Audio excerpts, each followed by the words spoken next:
Hello there, welcome to the Bakagaijinshow. I'm your lovable rascal of a host, Siegfried, and with me, as always, is my ingredient co-host, Kevin Faulkner. That's not even like an adjective. It's just a noun. I'm just saying you're a key and valuable part of the soup that is the show. Which I appreciate. Can't even take a compliment, this man. No, I'm just saying. Normally. Yeah. Look. Eventually, I'm gonna run out of fucking adjectives. Okay, it's gonna happen. Yeah. There's only so many words that start with "in." Yeah, and we have been doing this for like 70-something episodes now. This is episode 78, I think, or maybe 79. Let me look at my thing. I think the last episode was 78. Yeah, I think this is 79. I don't know. Life's a blur. Yeah, this is 79. Yeah. Yep. We're on our own this week, Kevin. That third seat is all cold and lonely. Yeah, unfortunately, our third seat for the last couple of weeks, Sheridan, is off in Germany. Yeah, he's off in Germany at Dokumi, in Dusseldorf. in Dusseldorf. Yes. Yes, they have good strudels there in Dusseldorf. I assume they do. Yes. But yeah, Sheridan's over in Dusseldorf. He got to fulfill his dream. Mm-hmm. 2 dreams at once. He traveled outside the country. Yeah. And he also met his idol, Takanashi Kiara. Yeah. Like, he was selected, so last week it was mentioned that, he got the email that he got selected for the meet and greet, which was a raffle. Yeah. But, so, he got that email, and, initially, the meet and greet was supposed to be 3 minutes, but, 5 days before the event, it got lowered down to 2 minutes. But when Sheridan actually got there, they changed it again, and this time it got increased to 5 minutes per person. So he got more time with Kiara than he was bargaining for. Damn. He had to write more cue cards. Well, he was able to do in the comedy club. Like the Raven in the comedy club, more cue cards. Or the Joker at the bar. I like my reference better. See, I'm trying to reference Academy Award nominee Joker, and you're trying to reference meme. but your example ends with like emotional trauma. I don't want Sheridan to go through that. This is a good point. You're a bad friend. Shut up. Shut the fuck up. I am only a 4-hour drive away from you by car. I will come up there and strangle your ass. This isn't helping my case. No. Also, 4 hours gives me plenty of time to escape. Not if you don't know that I'm coming.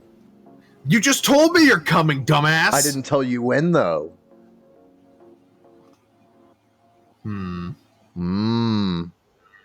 Just because I'm coming doesn't mean I'm coming now.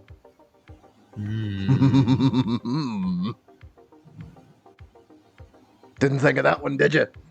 But you didn't consider the FBI agent that is responsible for me listening to this right now. But will he contact you? He doesn't have to. It's the FBI. They can just take care of things.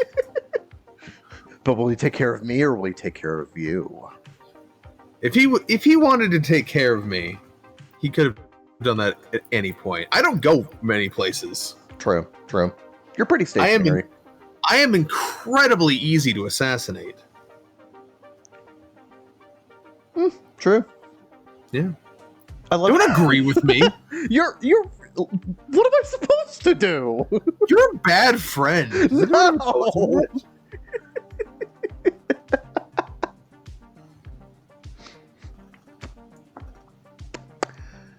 Well, we're off to a strong start.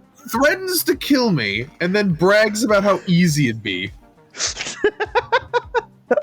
I mean, not even a challenge. Look, you agreed.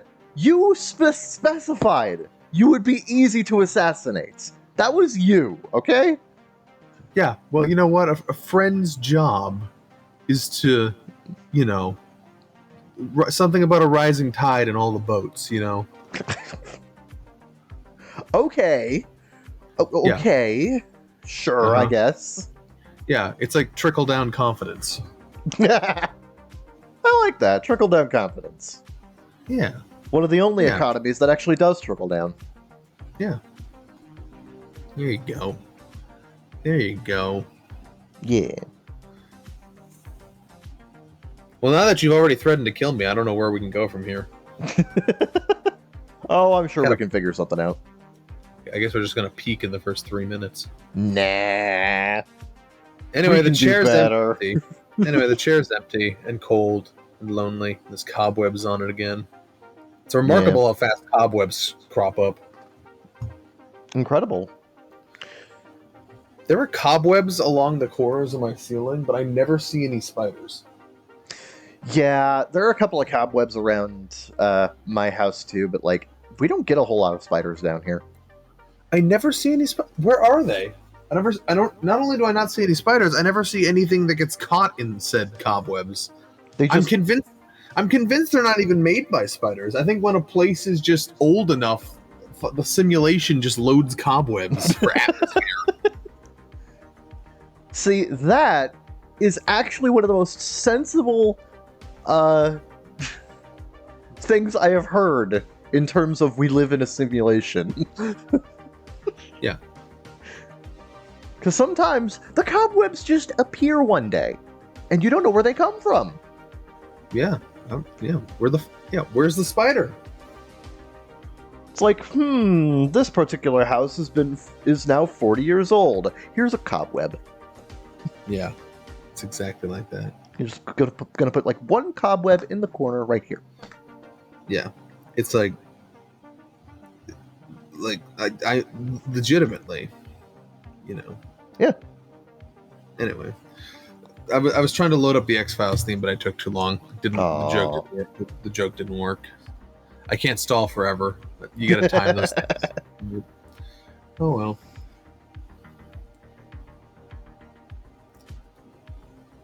Actually did speaking of simulation theory, I actually wrote like a 3,000 word script for a video that I'm not happy with, so I'm not recording it, but like yeah, you mentioned that on Twitter like offhand. Yeah, that was a waste of a night. Yeah, I was wondering like what that was for, but you didn't specify last time I was talking to you. Yeah. Sometimes I like to save things for the show, Kevin. We got to make content. Of course. Yeah. But I wasn't happy with how that script turned out, so I'm just sitting on that. Yeah. An egg. Like a mother hen. I'm like a mother hen for my own ideas. But what is the... Oh god. Oh, fuck. What is the script about? How much coffee have you had today? A cup. Mm-hmm. Like a mug or like a tiny little teacup cup? No, like a nice sized mug. I actually have like a pretty big, like 20-ounce Pokeball mug that I drink out of. 20 ounces? Yeah, it's a lot of coffee. Yeah, you have some kind of problem. Shut up. Look, I'm aware that I have a problem. You don't have to tell me I have a problem. I know I have a problem. No, but reminders help. What Pokemon is the mug? No, Pokeball. Oh, yeah, that one. Yeah, I have that one. Yeah. Is it circular? I don't remember. Yeah, it's ovular. Yeah. It's ovular. You drink out of an oval. Oval. Well, Poke Oval doesn't exactly have the same ring to it. Pokeoval. You drink out of a Pokeoval. Anyway, wake up! I'm awake. Okay, me too. These are good. Laying down some good vibes. Oh my god. So, you know how Sony put Morbius back into theaters after it finished its theatrical run?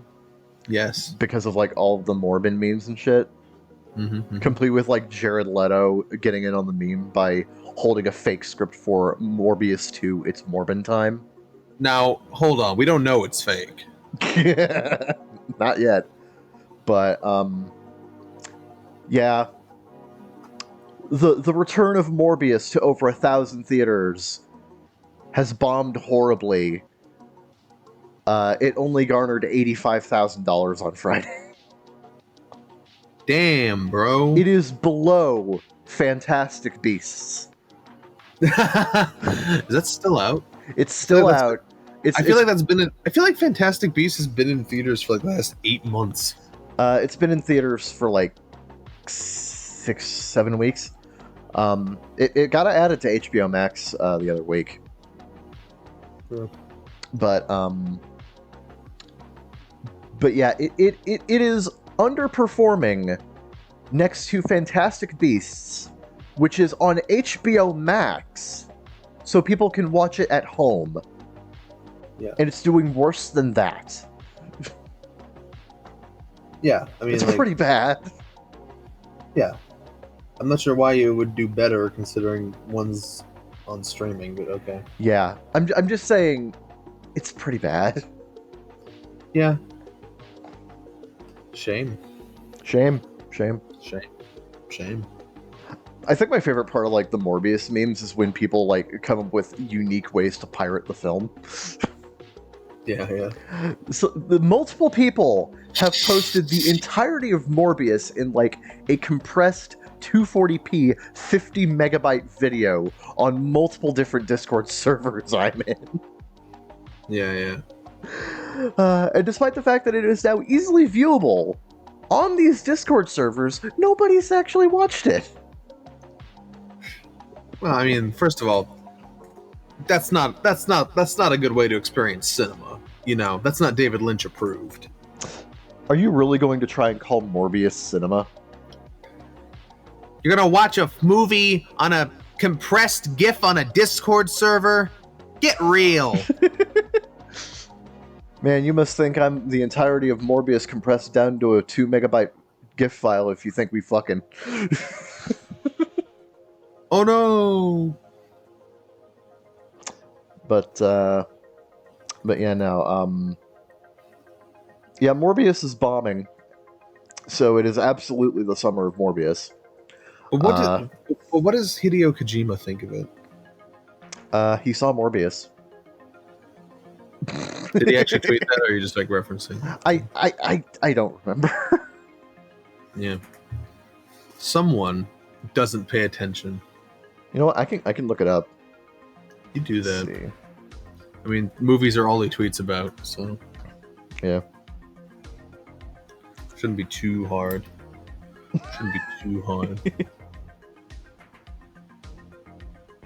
Kevin, I'm annoyed. Are you? Yeah. Do I know why, or is it like? Yeah, why? No, why are you annoyed? Because I added all the shit I'm planning on watching in the summer season to my Mal under currently watching, and fucking Mal decided, hey, these aren't actually airing yet, and just moved them all to plan to watch. So now when they actually air, I have to move them all back to currently. Like, I did that preemptively, so I wouldn't have to do it later. Thanks, Mal. Thanks for giving Zeke more work. Now I gotta remember to do it. Fucking Mal. Fucking Mal sometimes. Jesus. Mal. My enemy list.net. So that annoyed me. Sounds fucking annoying. Yeah. Especially since summer season is stacked. Yeah, let me bring up any chart. Summer 2022. Speaking of stacked, I learned this was like 7 weeks ago or something, but I learned a new Japanese anime fandom term I hadn't heard before. Yeah. Have you heard of transistor glamour? Glamour, sorry. No. What? So transistor glamour is what Japanese otaku call like short girls who are very well endowed, like stacked short girls. They call them transistor glamour because transistors are like short but like stacked. I guess. Man, they're weird. That's an interesting thing to call a short stack. Yeah, they call short stacks transistor glamour. It's what the fuck? That is so weird. Yeah. No, yeah. It's cool though. I mean, it's oh clever. yeah, I do like it. Yeah. Look, we're the good stupid foreigners, not the bad stupid foreigners. Yes. Yeah, I'm looking at Summer, and for me, they got a new Made in Abyss. They got oh look, another fucking isekai. There's the Ruby anime, which interests me. The new Tokyo Mew Mew anime, which is called Tokyo Mew Mew New. Very creative and clever title. Sure. There's a new anime based on a manga from the creator of Takagi-san. Yeah. He's really found his niche, that guy. Yeah. Hey. It works for him. I'm not going to complain. Second verse, same as the first. Yeah, and there are also some other. There are some other anime airing that I'm interested in, like. People like that amuse me. It's like the Ori email guy. He's like, "What if I just did that, but again?" But this time they're not related by blood.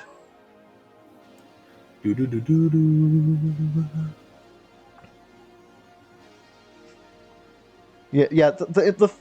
The interesting thing about Aromaga Sensei compared to Ori Emo is that Aromaga Sensei is less degenerate in that the siblings aren't actually related, but it is also more degenerate in that it is way hornier. Yeah.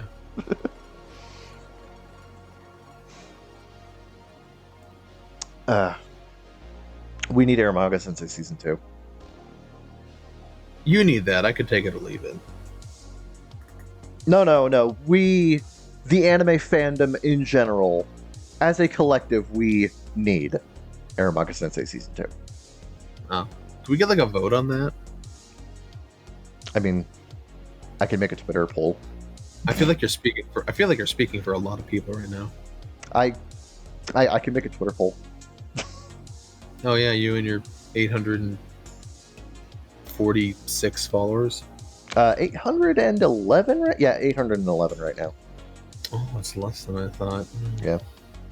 It used to be at like 840, but like a bunch of bots got pruned. Yeah. Did we get an exact count on those? Yeah. We need an exact count on the bots. Love how Elon Musk wanted to back out, and then Twitter's like, no, motherfucker, get your ass back here. Yeah. The ink is dry on that $47 billion check, and we want payday.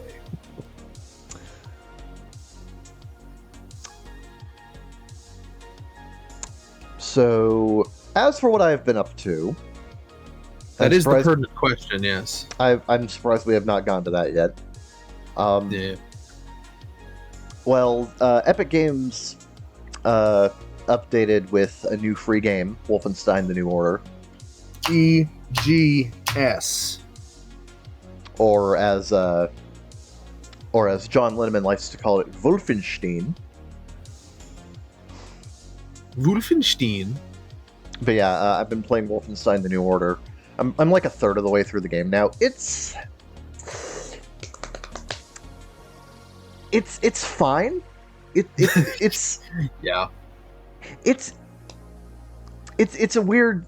It's weird because like it's kind of caught between being three different. I've mentioned this before, but yeah. It's been caught. It's kind of caught between being three different types of games. It wants to be like this bombastic boomer shooter set in like an alternate World War II, but it's also trying to be this like really dark and serious, dramatic, narrative-driven game. And it's also trying to be a stealth game at the same time. Yeah. And like, the balance between all three of these elements is so off that it just doesn't really gel together into like a cohesive experience. It just feels like it's throwing a different kind of game at you every like 20 minutes. Yeah, that's how I got most of the way through it, and I just lost interest, mostly because every time you acclimate to what it's doing, it changes completely and starts doing something else. That game's pacing is just so stop and go. It is. Like, there's an entire level really early on in the game that is literally just walking around a room trying to find a folder for like 20 minutes. Yeah. And then it shoves you into a fucking stealth action segment right afterwards. But not until after you have to sit through a 5-minute cutscene. It's like I like all these things. I like games with a lot of narrative. I like boomer shooters and I like stealth games, but like it's trying to do all of them at once, and the pacing is just so weird. I feel like if it focused on just one or two of these individual elements, it would have worked a lot better. Like, you can have like a lighter story and balance, having these big action set pieces next to like these slower stealth segments. That would work. Or you could have like, a lot of story punctuated with like really cool action set pieces and shit like that. Like, I feel like it would be a lot easier to balance like one or two of these things at the same time, rather than trying to do all three and just having none of them really mesh together, or having none of them really excel in any particular way. I think it's a couple of things. I think it's well, first of all, the burden of expectations. Like, did anyone want this out of a Wolfenstein game, really?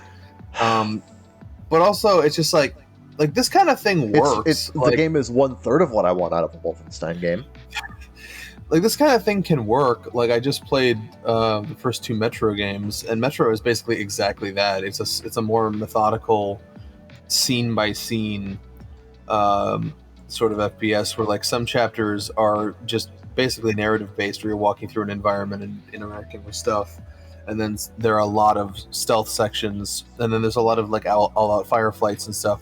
But it has like, it's executed well and it's paced well, so that you have like every few chapters has like, it's paced like a book, like, well, because the first game was really adapted from a book, and then Last Light kind of follows the same structure. Yeah, where like it has that sort of like narrative, rise and tide, and stuff like that, so that it flows. Like, when you're done with an action set piece, like, you kind of want to chill out with like a narrative section, and then you build back up with a stealth section before it like goes back. I feel like when I played Wolfenstein: The New Order, and also Wolfenstein: The Old Blood, I also played that. I didn't beat either of them, but I feel like the pacing is just off, and they'll just throw these segments not only intermixed with the levels, but also like just kind of whenever. It's really all in the execution, and I feel like pacing wise, that game is just all over the place, and it just becomes kind of frustrating to play, because as soon as you get in the groove of one thing, it makes you do something else. Yeah, one part that really stuck out to me was, I think, like the 3rd level or whatever, where it's like a really, really long stealth section. Yeah. Where you're having to go through like these 2 different towers that are full of Nazis, and you have to like stealthily execute everybody, and like you have to clear both the towers. Yeah. And after you clear both the towers, you run back to your car, you drive forward, and then suddenly, boom, you have to fight 2 giant mechs. Yeah. Like, it's just such a sudden swerve, and you don't really have any time to acclimate. And I immediately died. Yeah, and the other thing is that, like, I feel like that game doesn't have like a baseline experience, like, whatever you're doing, it's always the extreme of what you could be doing. You're right, like, it's either like full on stealth, or you're just like in a mech boss fight suddenly. Like you can't load up that game and just have levels where you do these. Like those exist in the game, but like they're kind of just like spread out between like all this other stuff. Yeah. So like that game is constantly changing it up, and there's no like real baseline experience to truly acclimate to. It's not like these things provide like relief or like a change. It's not like normally like these kind of divergent elements would be like a change of pace to like a baseline, but the new Wolfenstein games, they change pace so frequently that there is no baseline, and you're constantly just jumping to different things. Yeah. It really does feel like you're putting in a different game every time you load it up. Yeah. Yeah. I do want to play through Old Blood and New Colossus afterwards, but like I'm hoping New Colossus is better balanced at the very least. I haven't played it, I wouldn't know. Yeah. I've heard people say it's a better game anyway, so. Mm-hmm. But yeah, like my experience with the New with the New Order hasn't been a bad one, but it hasn't exactly been a great one either. It's also the intro sucks. Oh god, the first hour of the game is garbage. Yeah. Oh god, the first hour of the game is so bad. Like for 30 minutes, you're just being chaperoned through these, oh god. Like for the first 30 minutes alone, you're being chaperoned through these set pieces where you basically just have to go to a thing, touch a button, go to a thing, touch a button. And like everything just happens around you, so it's barely anything. And then it shoves you into gameplay where you quickly have to get acclimated to like all the basic elements of, combat and stealth.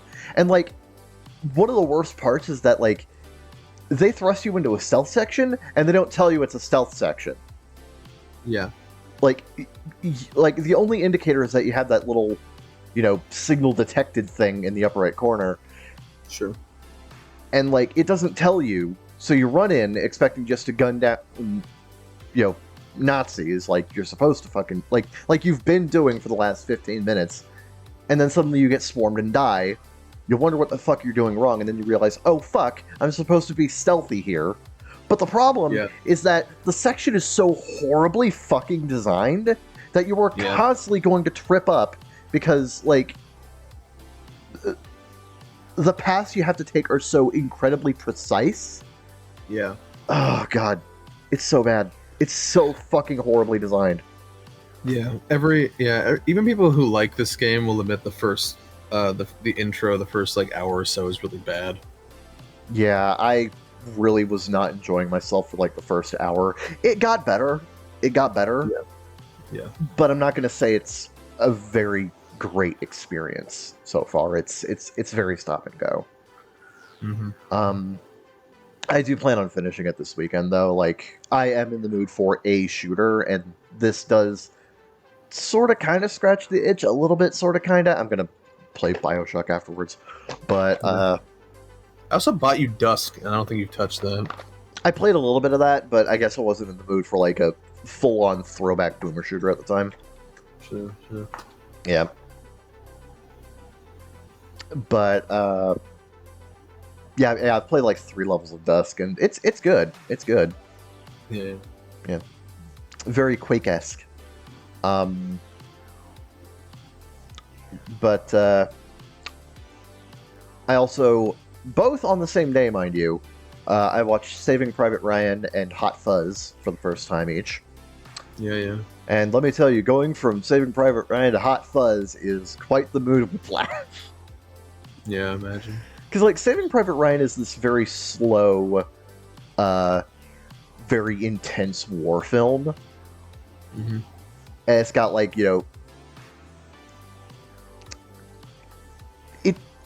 it's probably the most realistic feeling war film I've seen.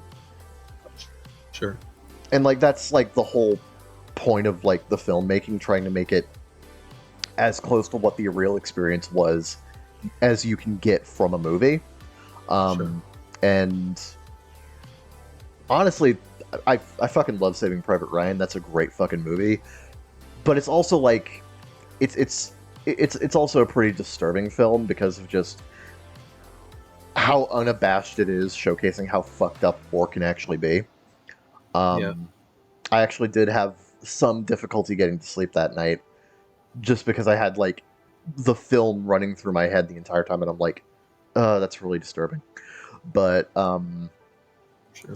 But yeah, no, Saving Private Ryan's a fucking amazing experience. I do recommend watching that if you're in the mood for it.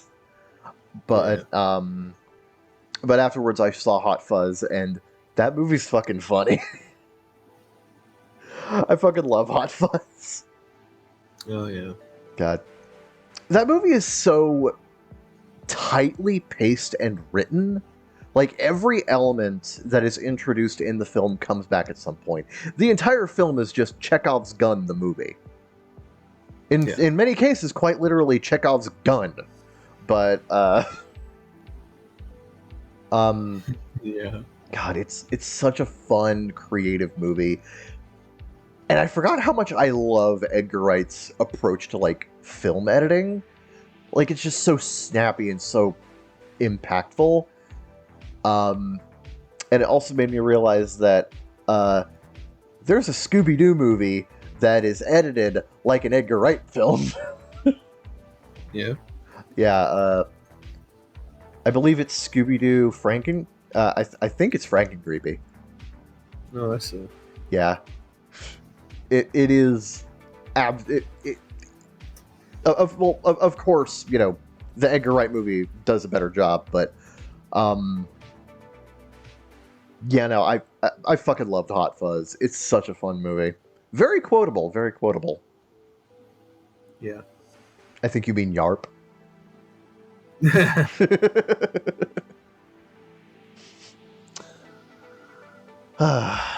Yeah, that's a really fun movie. I also decided to switch over from playing Fortnite on my Switch to playing Fortnite on PC, and God, the PC version is so much better. Yeah. Yeah, I'm actually trying to use my gaming laptop for gaming now. Oh god damn it! I'm so mad. Why? Not that's what I've always wanted to do. So remember how I had that rant? This is off the show, but I had that rant about the Darling and the Franks omnibuses. About how I wanted, if they're not going to, because they couldn't put the Volume 2 Ichigo cover on the front cover of the first omnibus. So I was hoping they'd do it for the Volume 5 Ichigo cover on the third volume. For some fucking reason, like, the second omnibus has Volume 3's cover on it, which, you know, makes sense. But then, like, the third volume is going to have Volume 6's cover on it. Why? What the fuck? Why does Seven Seas hate Ichigo so much? You gotta put more 02 on it. Well, no, it's not even her. The sixth volume just has all the fucking nines on there. Who gives a shit about the nines? Who gives a fuck about the nines? Oh my god. Nobody gives a fuck about that. Why do the nines get the cover? Fuck them. Oh my god. That is... Oh my god. I think they just hate Ichigo. Okay, maybe not, though, because, like... Maybe this is just Right Stuff putting up defaults, because it doesn't have the... So, like, the omnibus we already have has the 1-2 on it, but then, like, I'm looking at Volume 2's, which comes out, like, in 10 days, but, like, they only have the... Right, this is just the Japanese version of the Volume 3 cover. So do they not have the omnibus cover for Volume 2 yet? Is this just a placeholder? It might be a placeholder. It says image not final. Maybe this whole rant was for nothing. Maybe. Let me see. Darling. And Why did I just told you everything? No, I'm looking on something else. Yeah. Oh, okay. Yeah. Amazon has the placeholder as well, so that's weird. How do they not have a final cover for something coming out in 10 days? Yeah, I don't know what the fuck's going on here.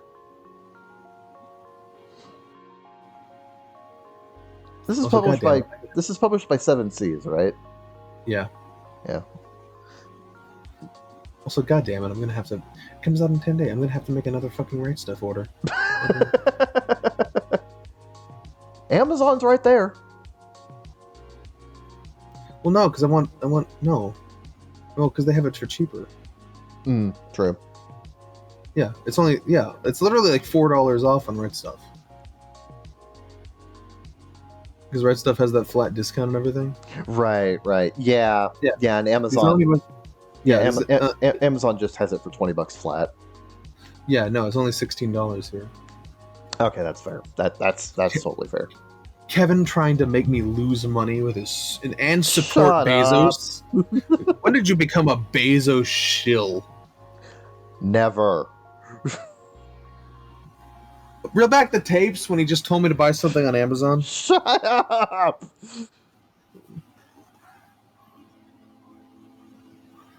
Anyway, right. So my impending rant on that is still impending. Okay. Because apparently these are just placeholders. They better not put the fucking 9s on the cover. I'm gonna be so mad if Ichigo doesn't get on at least one of these damn covers. I'm gonna be so fucking mad.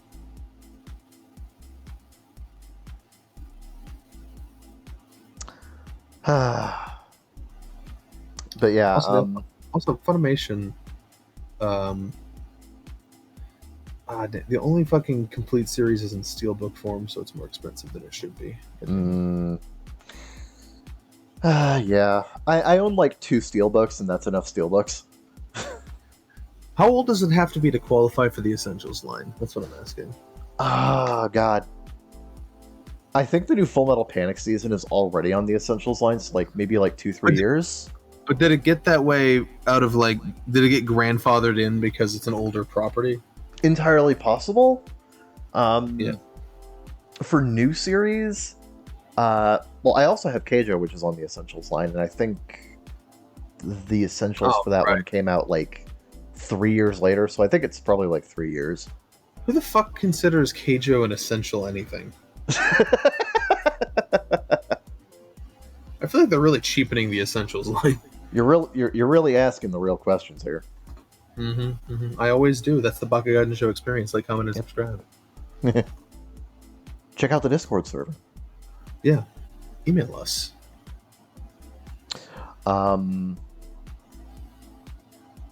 yeah, no, I'm deciding to finally use my laptop for the thing that I bought it for, which is playing games. Finally. Yeah. So yeah, because I actually have BioShock the Collection on Steam. Yeah. So after I'm done with Wolfenstein, I'm going to go into BioShock Remastered. Nice. Getting BioShock the Collection on Steam actually gets you both the originals and the remastered versions. Yeah. Which, I don't know why you would play the originals if you have the remastered versions, but... It's literally... The only reason I can think is that there might be some mods or something that only work with the original. I don't... But, like... I guess? There's not, like, a huge BioShock modding scene, so it's like... Yeah, it's... There's no reason to play the original releases. Maybe it's for, like, space conservation reasons, because, like, the original... the original BioShock is, like, 8 gigabytes versus the remastered version, which is, like, 22. Yeah, it might be one of those, like... You ever see, like, torrent comments on Nya? And someone who lives in, like, a third world shithole with, like, data caps is like, where is 720p version? I want 720p version. I refuse... If this single episode of anime is over 200 megabytes, I will literally kill you. Those people always were entertaining. Yeah. Yeah. Interestingly, that reminds me of, like, this, like, someone actually did do a lower quality 720p batch release for King of the Braves Gao Gaigar. Sure. And like, the first comment was just like, man, people like you just waste our time with all of these lower quality releases. It's such a fucking... It's like, these are always such a fucking disaster. The quality is fucking horrendous. I can't believe you'd... Like, this person got, like, really, really angry with this... with, like, the uploader, and the uploader's just like, wow. But thanks for the shot to my motivation. Yeah. I'm gonna make a shock to your system. Like, it's two extremes. It's two extremes, because there's some people who it's like, you know, if this isn't below a certain threshold, I will literally never download it. I will never check the series out ever. And then there's the other people who are just like, you're wasting your time with these lower quality, lower resolution versions. It's a sickening sight to behold. Like, they're so fucking offended. Sickening succotash. God. Yeah, to give you an idea of how much this was compressed down from the original, the full 1080p release of Gao Gaigar, which features the TV series, the OVA, and the TV edit of the OVA, is like 120 gigabytes versus the 720p version that the person got upset about, which is like 13 gigabytes. Oh, what the fuck? What? Yeah, damn it, Red Stuff is out. I was thinking maybe I could combine this Volume 2 Omnibus, The Darling of the Franks Order, with like the last two volumes of Danmachi I don't have, but now they're out of Volume 16 for some reason. Oh, fuck. That sucks. God damn it. God fucking damn it! Why does everything suck forever? It is the pain of being a Zeke freak. First world ass problem. It ain't easy being Zeke. No. I have a lot of enemies, Kevin. Yes, I know this. Still out of Excel with Volume 13. I'm gonna fucking commit. Gonna fucking commit? They're not making this easy for me. Oh, I'm gonna commit. You know what's not easy for me? This.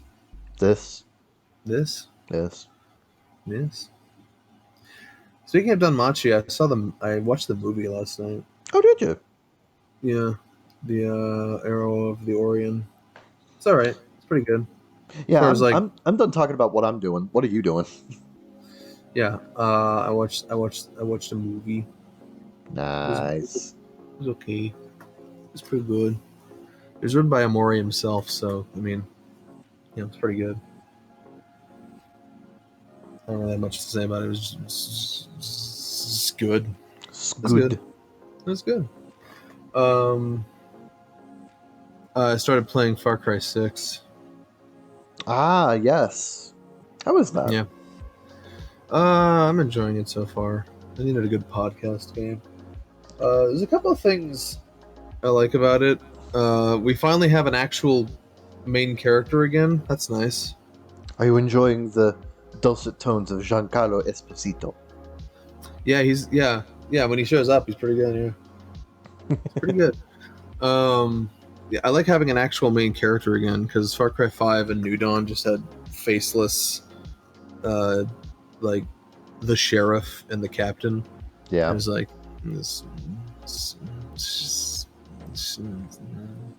but no, we got an actual, like an actual character again, Dani Rojas. So that's good. I like there's this new thing where there's like you have like different kinds of like guerrilla weapons on your back, and so like you just have you almost have like a fucking Overwatch ultimate. And the first one you get the Supremos, and the first Supremo you get is basically just a back-mounted rocket launcher. And when it loads up, you just like press the shoulder buttons in, and then you just like go into third person and have like a battle stance. It's like and then like a bunch of rockets just spill out of your back and hit whatever, and, like carpet bomb whatever's directly in front of you. And then I crafted another one that like spews venom, like venomous gas. Not bad. So that's fun. That's fun. This is the first Far Cry game I've played in 60 FPS, so that's nice. Ooh. Yeah. It's just there's no modes, or it's just 4K 60 by default. One interesting thing that just shows the rise of accessibility options is that when you start up the game for the first time, there's like narrated menu is like on by default. Yeah. That does remind me of another thing that I'm not terribly enthusiastic about regarding Wolfenstein. Sure. Is I'm not a fan of the visuals. Yeah, they're kind of bland. it is a cross-gen game, and damn, does it look the part. Yeah. It's clearly wanting to go for like a more complex, real detailed aesthetic, but it also has to make sure that it can run on a PS3. So, which it barely did. It looks super fucking janky. I'm gonna be real with you. Yeah, the New Order, the PS3 version of New Order is fucking garbage. Oh, really? Yes, there's a couple of cross-gen games from that time that were fucking awful on last-gen consoles. Like New Order was one. Thief, the 2014 Thief was one. That version's fucking awful. Titanfall. Titanfall's another one. Was that on PS3? No, that was on 360. Yeah, and it also ran like shit. Yeah, not surprised. And then, like, I think I've told you before, the PS3 and 360 versions of Shadow of Mordor just cut out the Nemesis system altogether. You know, the point of the game. I don't know why. I don't know why you would do that. Money. Yeah, so like there's some really bad. Speaking of Far Cry, though, like Far Cry 4 was actually one of the most impressive like late cross-gen titles. It was actually pretty well optimized on PS3. Nice. Yeah.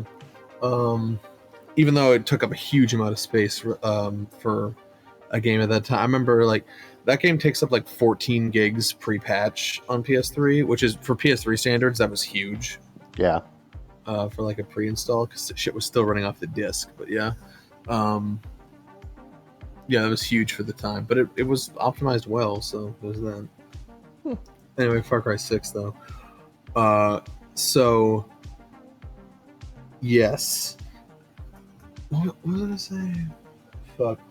Also, I'm sure there probably is like an MTX store in this game somewhere, but like it's not shoved in your face as much as like New Dawn was. Yeah. So I appreciate that. 5.2 now that I think about it. 5.2 now that I think about it. Yeah. But no, yeah, I'm having fun. Some of this. Sometimes I just get in the mood and I just want to overthrow a corrupt regime with a bunch of weirdos, you know? Hey, that's also the game that I'm playing. Yeah. My weirdos are weirder. Your weirdos are probably weirder than mine, yes. Yeah. I like the intricate balance Far Cry plays between quasi-serious political commentary and just the most video gamey shit you could think of. I showed you that screenshot. There's that crippled dog Chorizo, who's like one of your like animal amigos. Yeah. And you can his thing is that he literally distracts the enemies with how cute he is. That's his thing. That's so fucking fun. I love it. Yeah. I only got like so two goofy. Yeah, I only got two amigos, which in this game, like in Far Cry 5 and New Dawn, there were like human companions as well. Apparently Far Cry 6 doesn't have like recruitable human companions. It just has animal amigos, which is so funny to me that Far Cry 6 has fucking Donkey Kong Country animal buddies. Again, video game ass video game. But like the first one is an alligator in a jersey called Guapo. Don't fuck with Guapo. This is Guapo. This is Guapo. Yeah, so I'm having fun. It's a good game to chill and listen to podcasts too. So that's good. Sounds great. Yeah. I also beat KO the Kangaroo, the reboot. I talked about that last time, but like the classic Eurojank. Yeah, it's fine. It's good enough. In retrospect, I would have waited for a sale, but it's fine. Yeah, it's can't wait for the Nitro Red video. Can't wait for the Nitro Red video in like a week or so. I'm sure he'll have much to say about KO the Kangaroo. Oh, I'm sure. He's the KO the Kangaroo boy. Yeah, boy. In a way.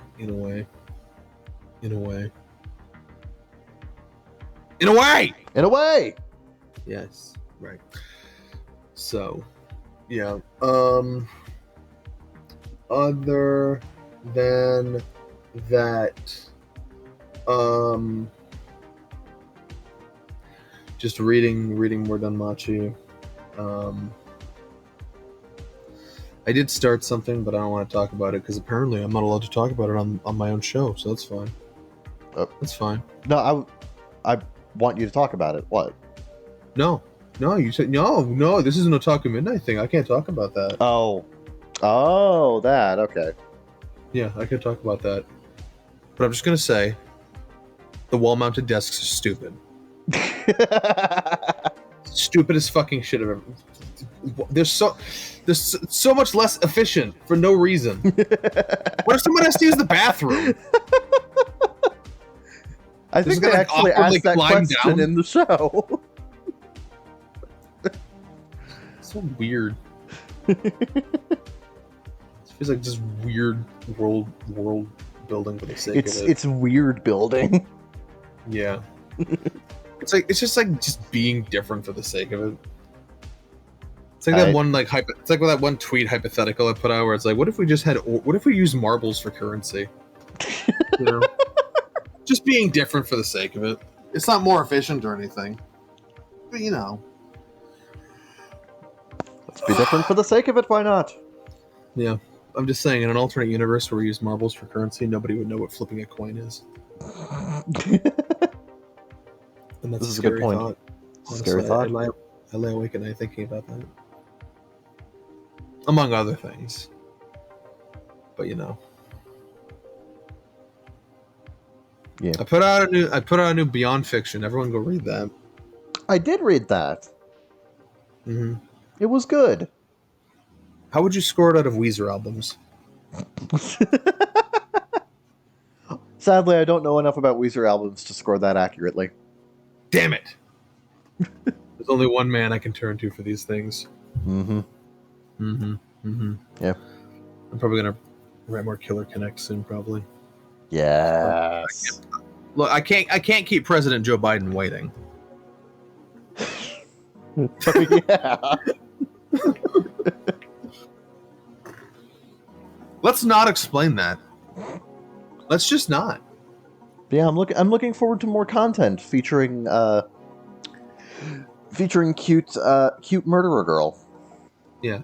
And crazy fucking conspiracy theorist dude. Mm-hmm. Yeah. Yeah, that's them. In a nutshell.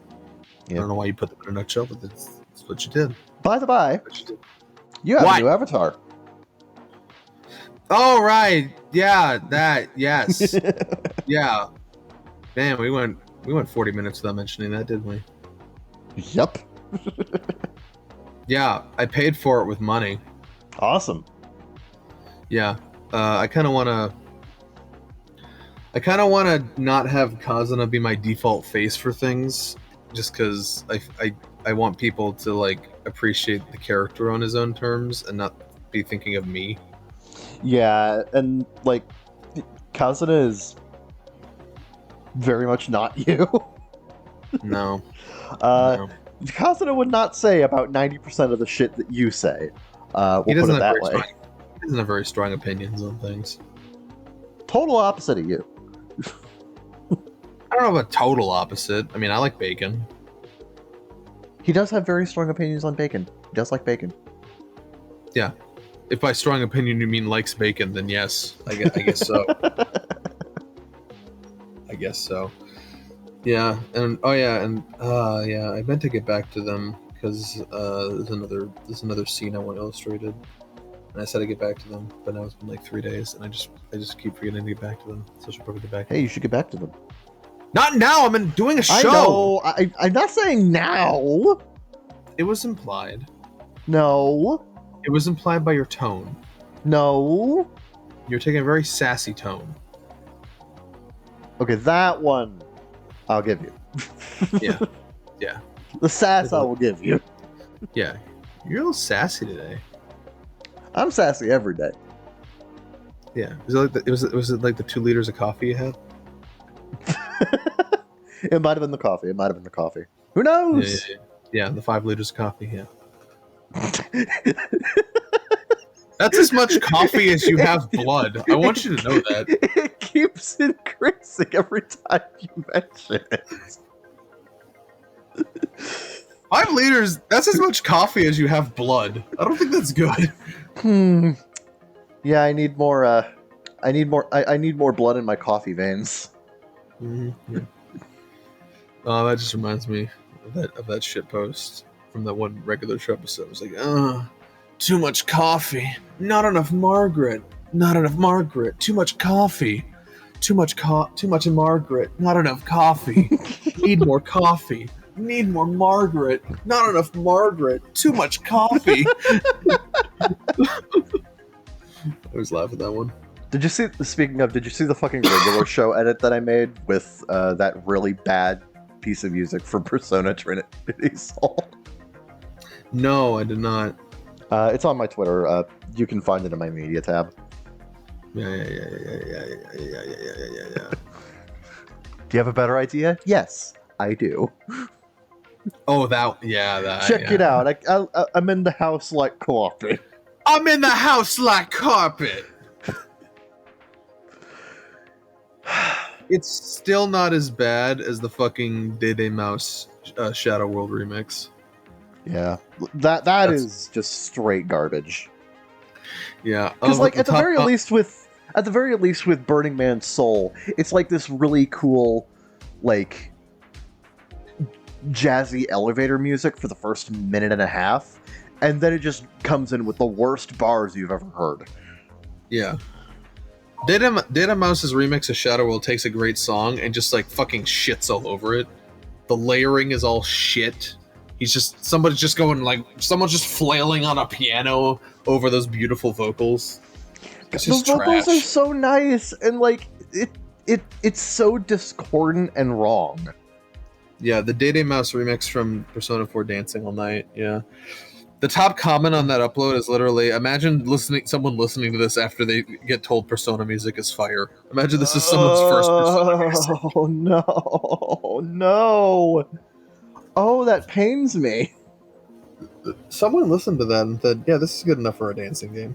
Zeke, I need you to realize that gives me physical pain to think about.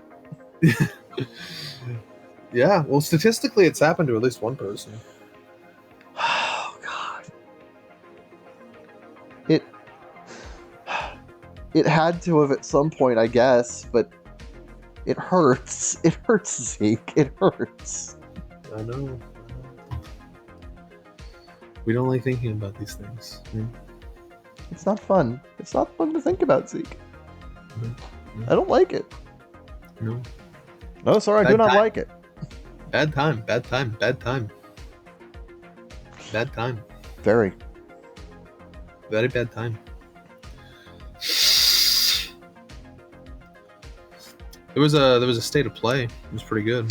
There was, and boy, I've been Squidward looking out the window on this for the longest time, and finally I can do it.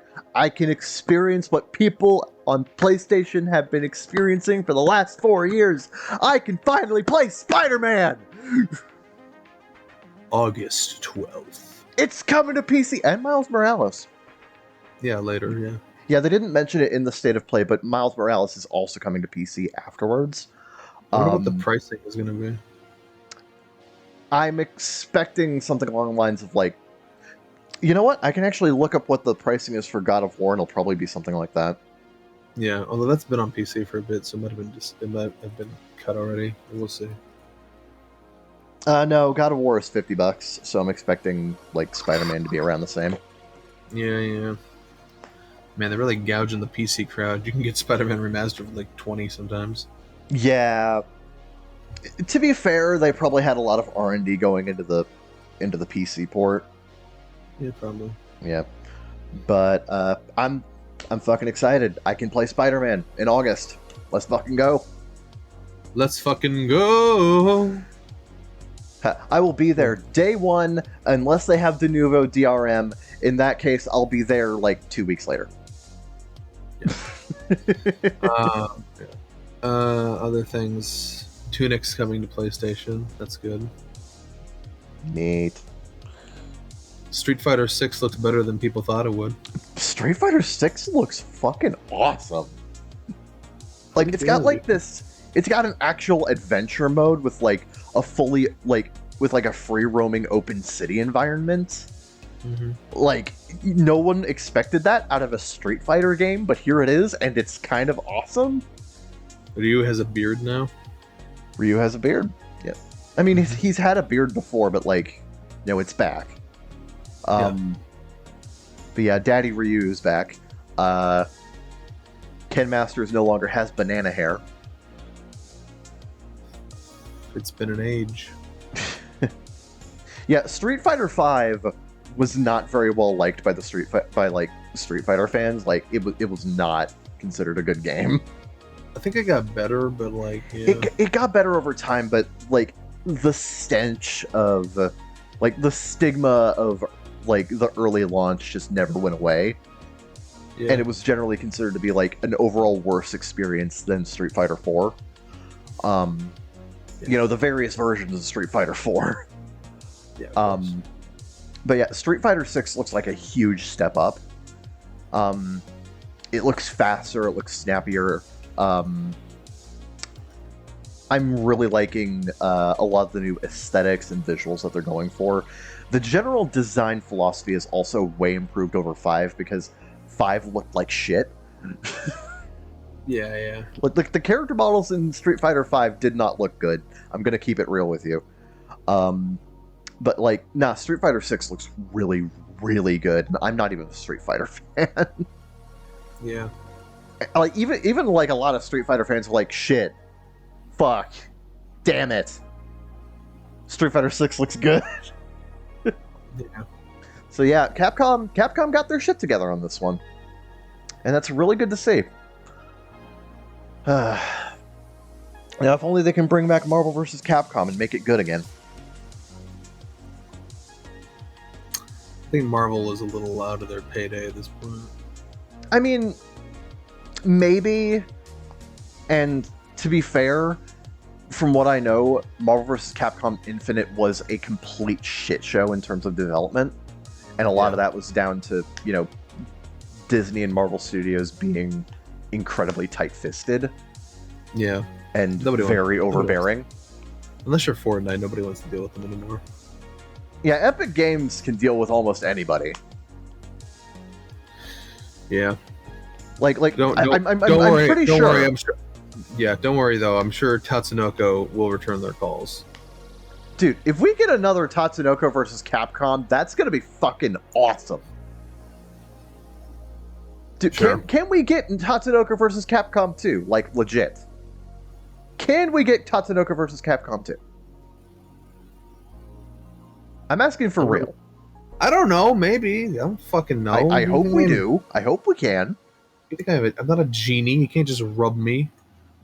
Let's go. Phrasing. Let's go assault some Phrasing. Places. Stop aggressively rubbing me.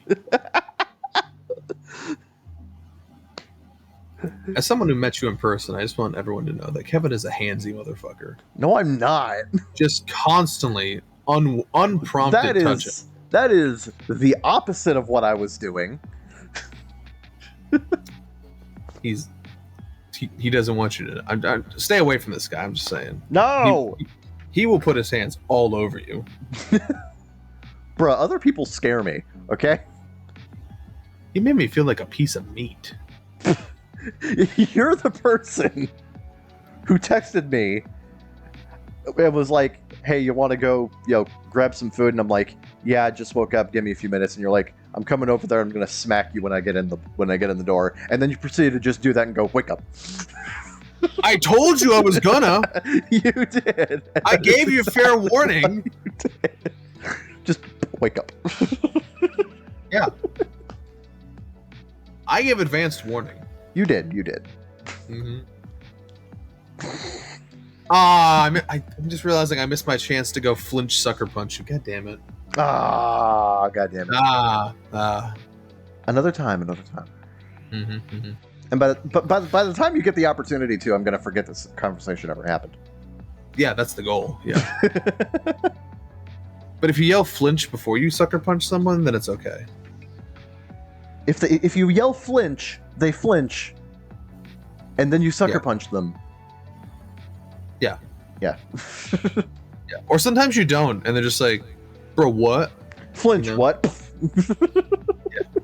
Sometimes you just leave them hanging. It's like cuckolding, but for punching.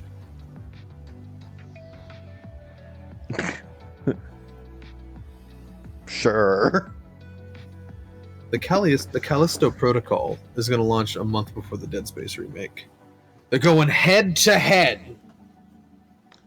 Dead Space versus not Dead Space. Well, no, because Callisto Protocol is by the original Dead Space team. They got fired by EA, so it's like a grudge match now. Who will win? Probably Dead Space. In sales, probably. But in terms of what's the better game, we'll see. In terms of what's the better game, honestly, Callisto Project looks really good. Callisto Protocol. Protocol, right. Yeah. It looks really good. Yeah. Yeah. Yeah. Yeah. Yeah. Yeah. Yeah. Yeah, boy. Also start off with a trailer for Resident Evil 4 remake. It's real. It's happening. It's bluer than you remember. I love how we were watching that. It's just like, this is bluer than I remember. I'm like, yeah, I'm used to this being brown. And then you're like, oh, there's the brown. Yeah, the brown came back. The brown returned. The return of the brown. Yeah. I was going to say that. Some people, including me, are a little worried about what reimagined story means. Yeah, are they gonna remove the fun? Yeah, they removed some of the fun in the VR part of the original. Although that might have been like a Facebook thing. Yeah. Yeah. In fact, I think they even confirmed it was a Facebook thing, but that doesn't mean they won't do it twice. Is this the begin? Is Capcom sliding back into the shit? Is this the end of good Capcom? Again? Remember 10 years ago when everyone hated Capcom? Yeah. And then they got their shit together. They just took their shit and they packed it all tightly, and it's now all their shit is together. Yeah, like for a while, Capcom was just like in the shits. Like, yeah, I need people to remember that, like, in the 7th gen, everyone hated Capcom. The people didn't like the new Resident Evil games. People did not like the fact that, like, it reached its apex when literally every single Mega Man game got canceled. Yeah. And the franchise just went dormant for 8 years. Like, they're also the purveyors, the big purveyors of on-disc DLC. They were, and that was a big deal for a lot of people. Fucking hated it. Yeah. A lot of stuff had like the on-disc DLC problem. Street Fighter Cross Tekken being like one of the big ones. Yeah. They still had a couple of hits, like Marvel vs. Capcom 3 and Street Fighter 4. Like, there were a few things that fans generally did like, but they were few and far between. And it wasn't really until, I would say, 2015, 2016, where... It was like around Resident Evil 7. Yeah. Yeah, like 2016, 2017, when people started like coming around to Capcom again and realizing, shit. Resident Evil 7 was 2015. Okay, yeah. It started around there, and I think a large part of it is because was actually because of Keiji Inafune. Because I'm not sure if people recognize this, but Inafune had his hands all over everything at Capcom for about a decade straight, and a lot of it was in the 7th gen. I think he was responsible for the awful Bionic Commando remake. He was very big on trying to make Capcom into like this big AAA international company, and part of the approach for that was outsourcing games to Western developers as much as humanly possible, which resulted in stuff like Lost Planet 3 and the Bionic Commando remake, both sucking absolute dick. And the good game, but fandom divisive DMC. Yeah, that one was that one was very, very, very divisive. And it took until like the fucking remastered version for PS4 for that game to exceed 1 million units sold. So, whew. Yeah. But they started on the up and up with Resident Evil 7 in 2015, and then I think like around 2019 they had the double whammy punch of a surprisingly good Resident Evil 2 remake and then Devil May Cry 5. So yeah.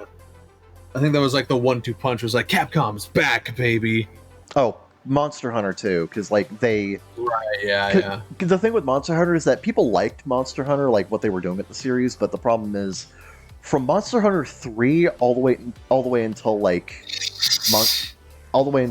Double Cross, they were just like basically making the same game over and over with like minor variations in terms of gameplay and design. Yeah. Basically just making Monster Hunter 3 again and again.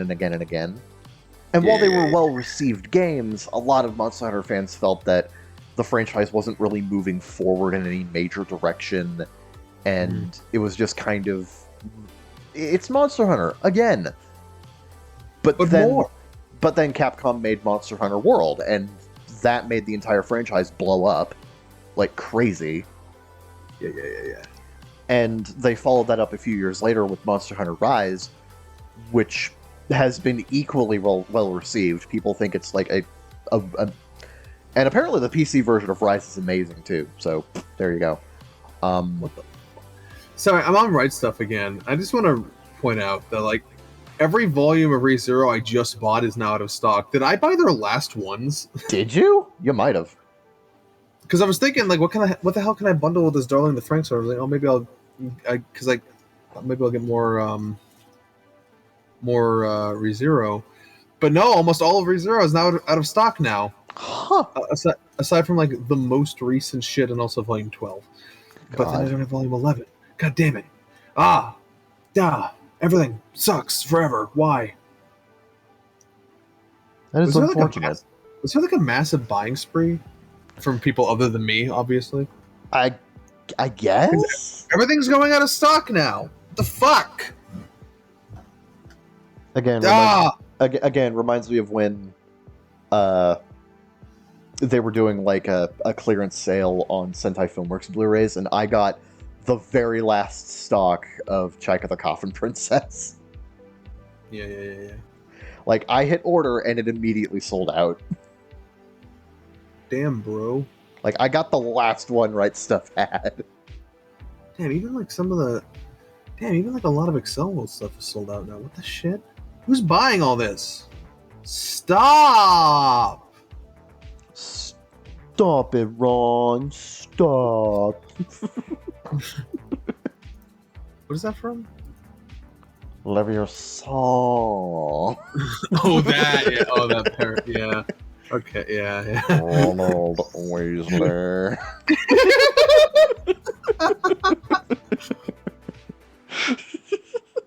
Oh, God fucking damn it. What? Well, now I'm like, okay, maybe I'll switch to 7 Spellblades. Now Volume 3 is out of stock. I hate this stupid fucking industry so much. I want to buy things, but everyone else is buying things, and you're not making more things for me to buy. That makes me angry. You can't just... Man. Every time I try to like envision, okay, what order can I construct here? There's always fucking shit missing. Oh, is it time for... God damn it! Now I'm angry. Okay, so like someone on Mercari, I don't know if it's still up. I'm gonna check if it's still up. Yes, audience, you're sitting through this. You're sitting through my fucking drama right now. Get used to it, people. Okay. Yeah, I'm still here. Okay. So now I'm annoyed Because somebody on Mercari has the first 3 volumes of Rascal Does Not Dream for $35. Pretty good deal, I guess. But now, like, I'm trying to find shit to get on Right Stuff for the stupid order so I can get Darling in the Franxx, the second omnibus. But now, like, this, like, if I get... They have all of Rascal in stock right now, which is fine. But now this would be more than this Mercari order. So it's like, I could get the Mercari order or this, but then that... Duh! Because then I need stuff to put in the order for the free shipping, but I don't want to buy this because I could get it cheaper on Mercari. But then that won't count the shipping of the thing, and it's just be more money. I hate everything. This is what we call a rock and a hard place.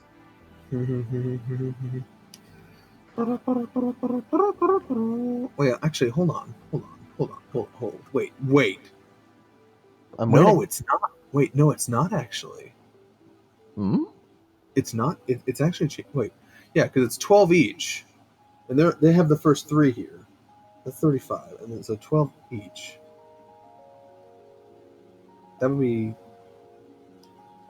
34. Hold on. No, it'd be 36. So it's about the same, actually. I think. Hold on. I'm holding on. Yeah, that's 36. So it's only like $1 more on Right Stuff for them. So like, it's an option. It's an option. It's an option. It's an option. You know what's an option? This. This is an option.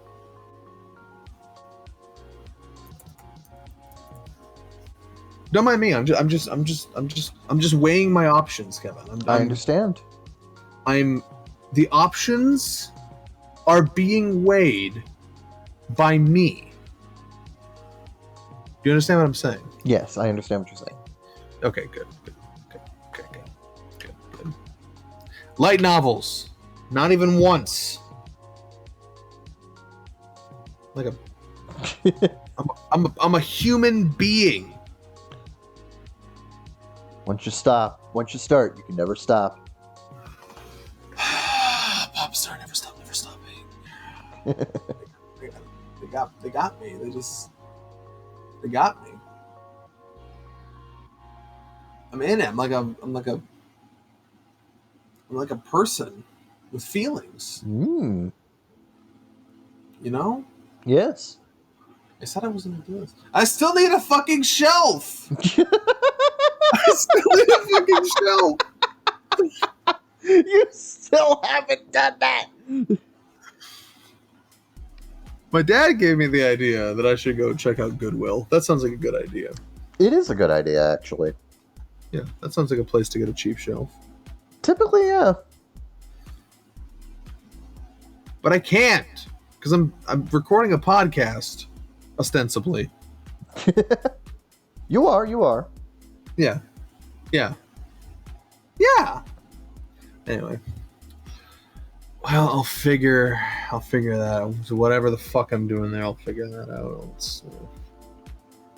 I'll figure that out. Okay. I gotta sell some shit. I gotta make more money. They've been calling me off so much lately because it's the slow season. Yeah. So you just you're not getting as much income as you did. Yeah. Yeah. Big sad. And I gotta pay for the fucking illustration I want done. Damn it! I hate society. Everything costs money. Why does everything? Why the fuck everything costs money?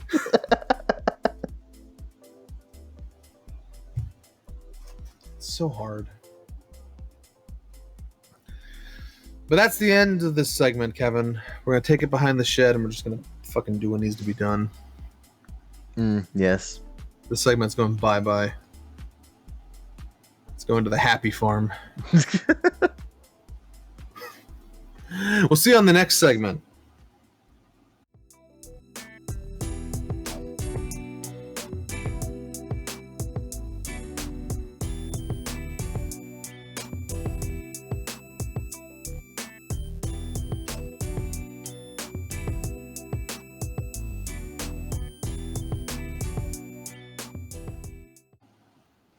Oh, goddamn. Oh goddamn. Sorry. It's just yeah, Bateki just uploaded, and the thumbnail is that one image of Sugaha in her underwear. I was like, yeah, that's nice. Ooh, nice. Also, we're recording. Yeah. Yeah. Look, notifications called, okay? See, I totally get it. Totally get it. Yeah. Some people look. In medias res is a style. Okay, True. They're peering into our lives, so we got to live our lives. We can't just be robots. We can't just be like, okay, it is now time for second segment. We can't. We gotta. We gotta act like this is like MTV Cribs, and they're just like happening to film us in our natural habitat. Bakagaijinshow was filmed before a live studio audience. Let's not go that far. Yeah. I don't like it's like the other side of it. Yeah, I don't like people in my house. Yeah, get out of my house. Yeah. I keep telling people that, but they're like, but I live here. I'm like, oh. Fuck, fine. Ugh. There could be up to 2 vegans in this house right now, and that makes me very angry. It could be any one of us. It could be you. It could be me. It's like, yeah. Although I don't think David's vegan. I think he's just like one of those. He's just one of those. I want to reduce my consumption people. Like he'll eat meat, but like, only when he feels the moral superiority to do so. Oh, so he's a vegan with benefits. I'd say he's like a part-time vegan. Fucking punch clock vegan over here. Yeah, that's a good phrase for it. Punch clock vegans.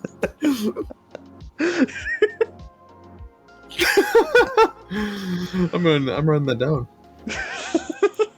David, the punch clock vegan. Thank you. Thank you. That was good.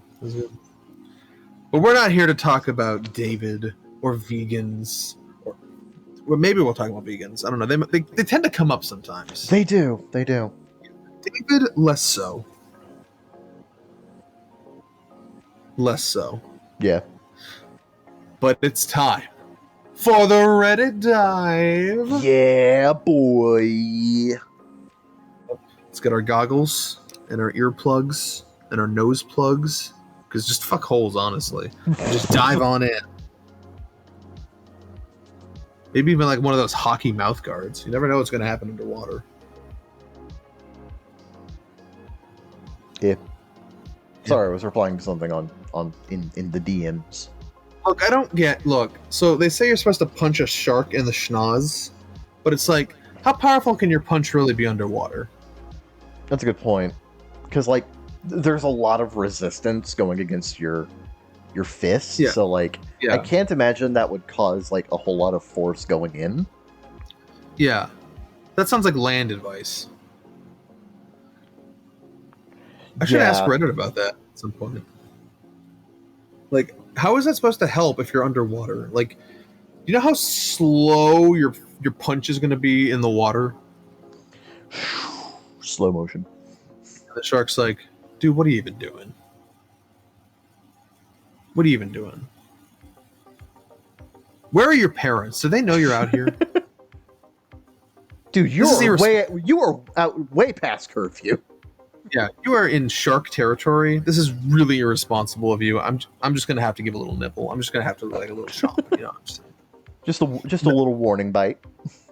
No offense, you look kind of tasty, but as soon as I take one bite, I'm probably gonna get bored and realize you're not tasty food. Yeah, but like, you're probably gonna bleed out and die. But it's not I had to check. Yeah. I mean, you look like a big piece of food. I mean, like if you were food, I'd be set for a while. But like, I mean, so I'm just gonna take a little bite. I'm just gonna figure that out. So, yeah. Also, I don't speak human, so I don't know why I'm talking to you. So, it's a whole deal. It's a whole deal.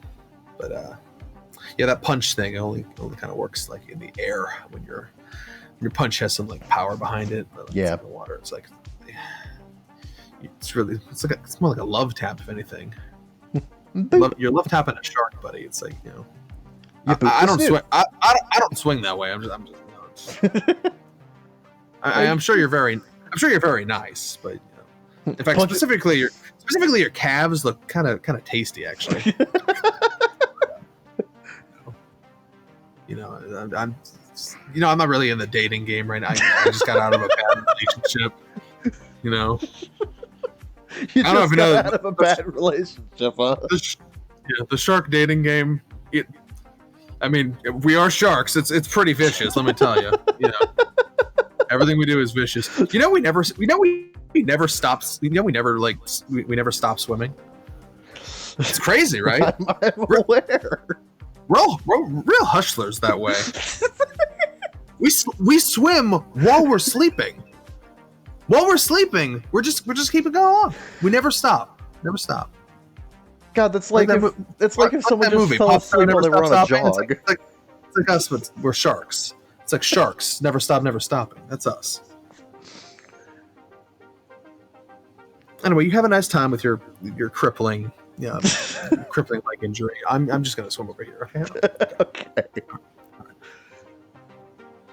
The Reddit dive. I was wondering how long this was going to go on. Well, the trauma of a shark attack can last for quite a while, Kevin. So I understand. Some people just, they never want to go in open water again. I don't blame them. I haven't even been attacked by a shark, and I don't like going in open water. I don't like the ocean. I'm afraid of the ocean. I think it's scary. Damn nature, you scary. Did I tell you how I almost drowned at Blizzard Beach? You've mentioned that before, yes. Yeah. Sometimes I think I did, and this is just some kind of purgatory.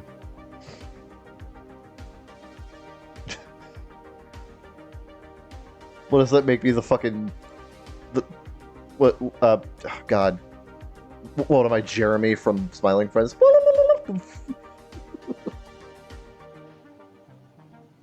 I'm sorry. I was thinking about some stuff. Okay. Am I the asshole for saying my stepsister's lack of support network for her baby is not my problem? I mean, it really is not your problem. So, I'm 25F.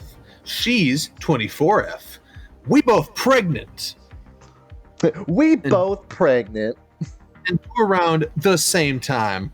I also don't like her and would never spend time with her outside of something family related. I'm not even hanging out with her. We're just in the same space. That's a good way to put it. We just happen to be pregnant in the same place at the same time. No, she said, I'm never going to spend time with her outside of something family related. And even then, I ain't hanging out with her. Yeah. We're just in the same place. Yeah. My baby shower was organized by my cousin, who's a very good friend, as well as two other very close friends. The shower is today, actually. 7 days ago, but yeah. It was today, a week ago. It was a Saturday. My stepsister, who had nobody offer to throw her a shower, and weeks ago, my mother asked me to let her share mine. I said no. My stepsister then asked me to throw her one. I said no yet again. We are not close enough for me to invite her. I'm not going to spend any money throwing her one. That's my money. My mom told me she has nobody. None of her friends offered. Nobody in her bio family or her side offer, our side offer either. I told Mom, it's not my fault she got nobody. I pointed out it's time for them to ask why people don't want. It's time to ask why people don't want to do this for her. Why she has no support network outside of her and her husband. Mother said, I should be doing more because we sisters. My reply was her lack of support network and baby shower are not my problem. For context, my stepsister and I both lost our other parent. My mother remarried her dad when I was 9. She was 8. She has always claimed her loss was greater than mine. She outright told me I don't have the right to grieve the way she grieves her mom. She made up a lie when she was 14 about my paternal grandparents calling her an unwanted bastard because she was jealous that they wouldn't take her out when they spent time with me. She told my cousin, my paternal cousin, that she had to treat her like family or she'd get them in trouble too. That's how she got found out.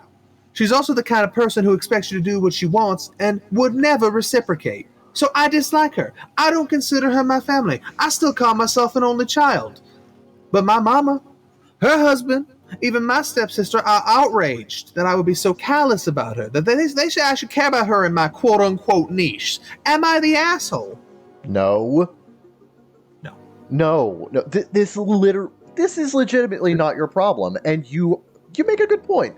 It is time for them to examine why no one wants to support her outside of her husband.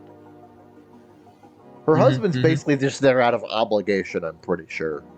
But like, God. Yeah, no, you're not the asshole, OP. Tippity top comment, not the asshole. I feel like if your mom cares that much, you should throw it for her rather than annoying you about it. Yeah. Yeah, why isn't your mom throwing the baby shower? Huh? Yeah. Probably because it would just be her and them in a room, and she might not like them all that much either. This sounds like a thing out of principle.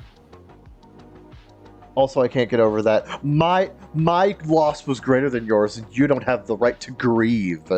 Like, yeah, imagine your parents remarry, and you're like 9 years old or whatever, and the other kid just says, "My loss was greater than yours."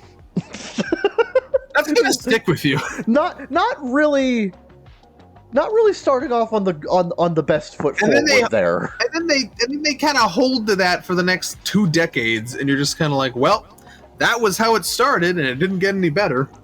It just got worse from there. Mm-hmm. Yeah, no. Not the asshole. Not the asshole. Your problem. Not your problem.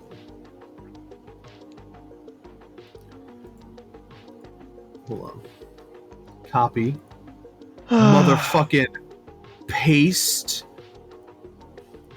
Gotta love these people where it's like, oh, it's family. It's family, so you clearly need to help them out, even though they've clearly been a massive fucking cunt to you for your entire life. Like, ugh. You could their families were a mistake. Am I the asshole for still going to my dental appointment after my husband tried to get me to reschedule? No, we got a warning here. This thread was liggity locked. Oh, so no. Something must have went down. So I, female 34, was having a horrible toothache. I'd taken medication to ease the pain, but it was bad, like you need to go to the dentist level of bad. I scheduled an appointment and was told to come yesterday. My husband's 37 male best friend Terry, 33 male, got into an accident and injured his knee. He has been staying with us for several weeks. My husband looks after him as he sees him living alone and in need of assistance. I welcomed him into our home, but found myself having to clean up after. God damn it! I welcomed him into our home, but found myself having to clean up after him and bring him his medication and also cook for him.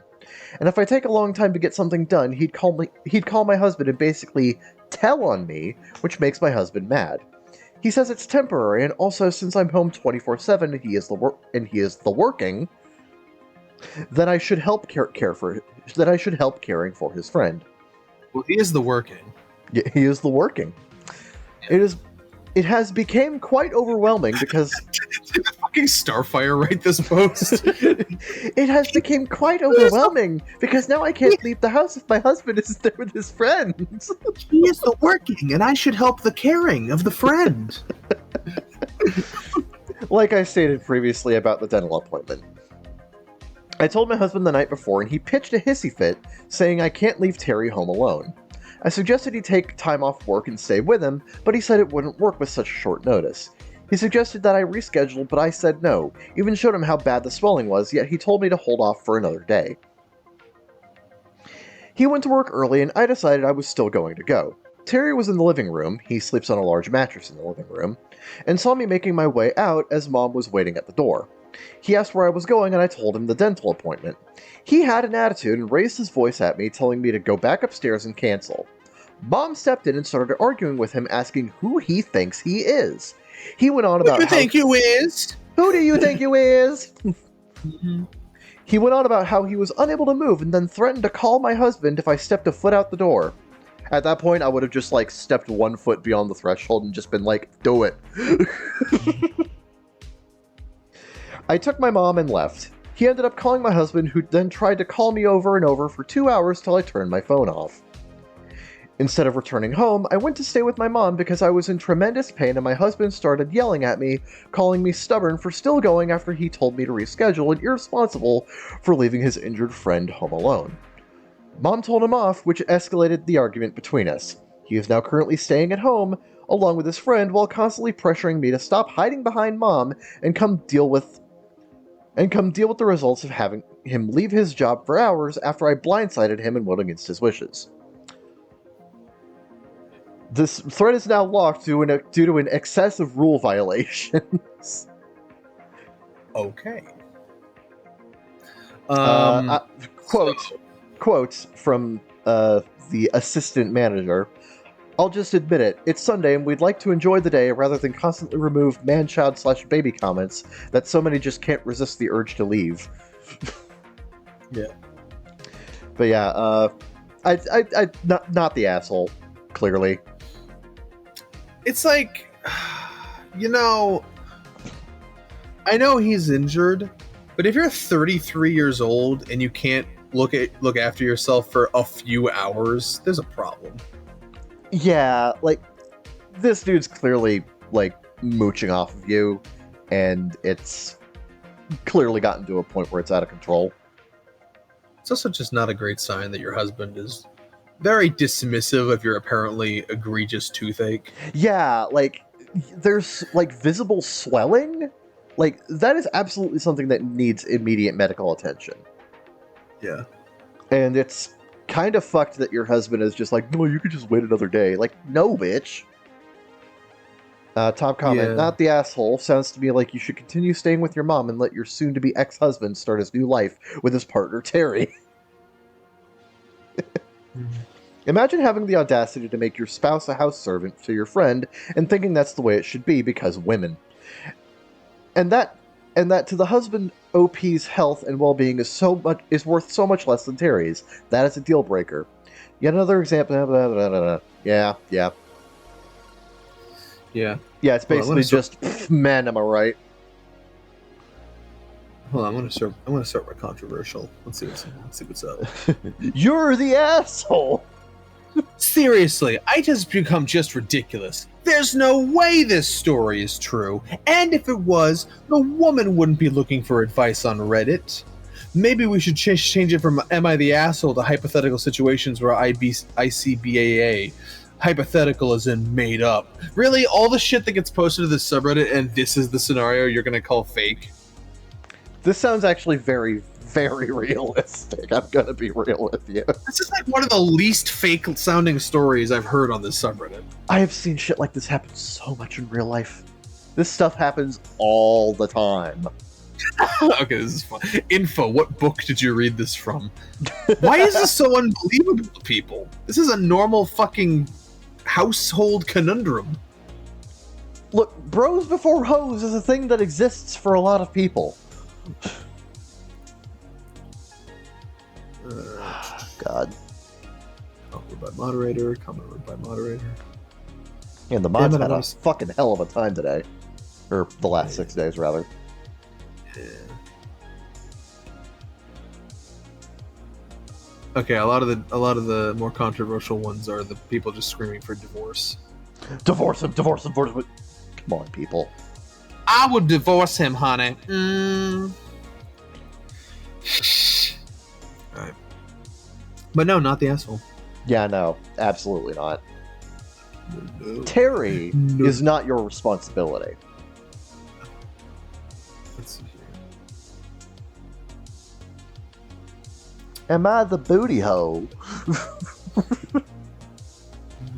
see here.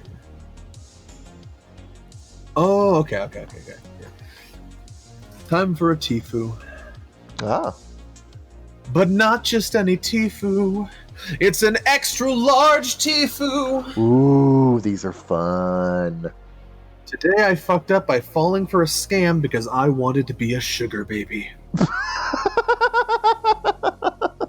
Oh, that's really bad. Disclaimer. I swear a lot in this. That's fine. Hey Reddit, what it do? It's your boy. No, I added it. Hey Reddit, what it do? This is going to be my first post, and I can't believe it's going to be under Tfue. Let me get this out of the way. I know you're going to call me stupid. I'm not going to say, I know you're going to call me stupid, but hear me out. Because even the title of this post is absolutely ridiculous.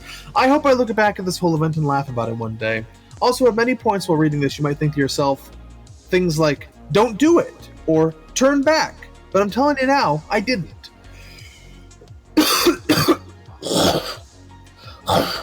Right. No, I wasn't done. Okay. I, 19 male, like to think that I'm a pretty smart guy when it comes to scams. I help out my grandma, who loves to click on spam emails. Okay. With computer viruses and all that. I've avoided plenty of scams and people trying to get money out of me. I thought I could identify almost any scam, but here I am. Anyway, 2 days ago, I got a notification on the Snapchat. Someone added me by searching for my username. I thought that was odd because I don't have my username or whatever placed anywhere on social media. The only way someone could add me like that is if they knew someone who already knows my username or they're a bot. Very important red flag, because my dumbass forgot about that until after everything happened.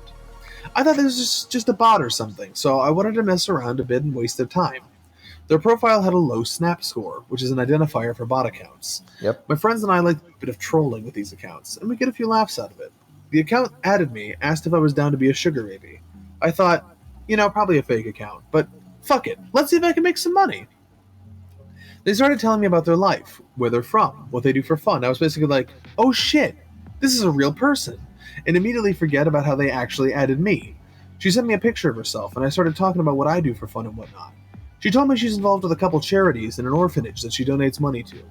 I was just eating it all up, man, let me tell you. If you told me, holy shit, there's Gullible on the ceiling, I'd look up. She told me I'd be getting $500 every 2 weeks. But each check would be more than that, and she'd instruct me on what to do with the rest. She wanted me to send the rest of the check to the orphanage. I thought that was really weird, but hey, I didn't care. I was gonna get $500. Your boy could use some cash. Never mind, he actually did call himself your boy in the end. So Okay. It was not a character. It was not a character. If I had a thought in the back of my head, is she laundering money or something? Would I tell the cops if they found out? Yeah, I was ready to be involved in something I thought was illegal all for money. For a person I just met. What of it? I added that part. At this point, we exchanged contact info and started talking about the money. Some of her texts came back almost immediately after I texted something, and they were formatted in small paragraphs cut out of order. I literally thought, must be an Android, and just excused it. I don't know, man. Androids are stupid. Didn't bother me. First of all, you're stupid. This guy's a fucking Apple person. Fuck you. Fuck your stupid shit. Fucking anyway. Apple shill. You deserved what happened to you. I don't even know what happened to you yet, but you deserved it. She asked me if I wanted to cash the check now. I said yes, and almost the whole rest of our conversations are about me getting the money and where to send it. She asked what my daily limit for mobile deposits was. I didn't fucking know. I couldn't find any information about it. I use a smaller local bank, so maybe that explains that.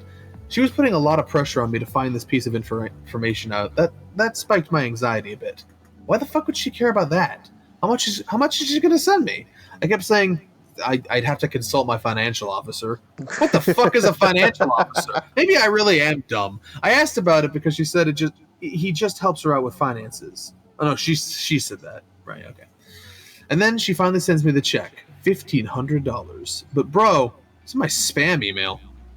This check had red flags all over it. Her name wasn't on the check wasn't from the state she told me she lived in, and the email was from her, quote, financial officer. I started thinking that maybe she was taking money from her husband's account or something and needed a middleman for sending it to her. Did she really need a sugar baby? Why would she trust some random dude on the internet with doing her dirty work? Like, literally every scenario I could think of, no matter how ridiculous. I never thought it was a scam, and I'd just be like, yeah, this random person on the internet is pretty legit. But she never told me she was married, so the husband thing was up in the air. I deposited the check with my online banking, and I waited for it to clear. She then told me where to send the cash to. It was some other dude's Venmo, and there was no explanation for this.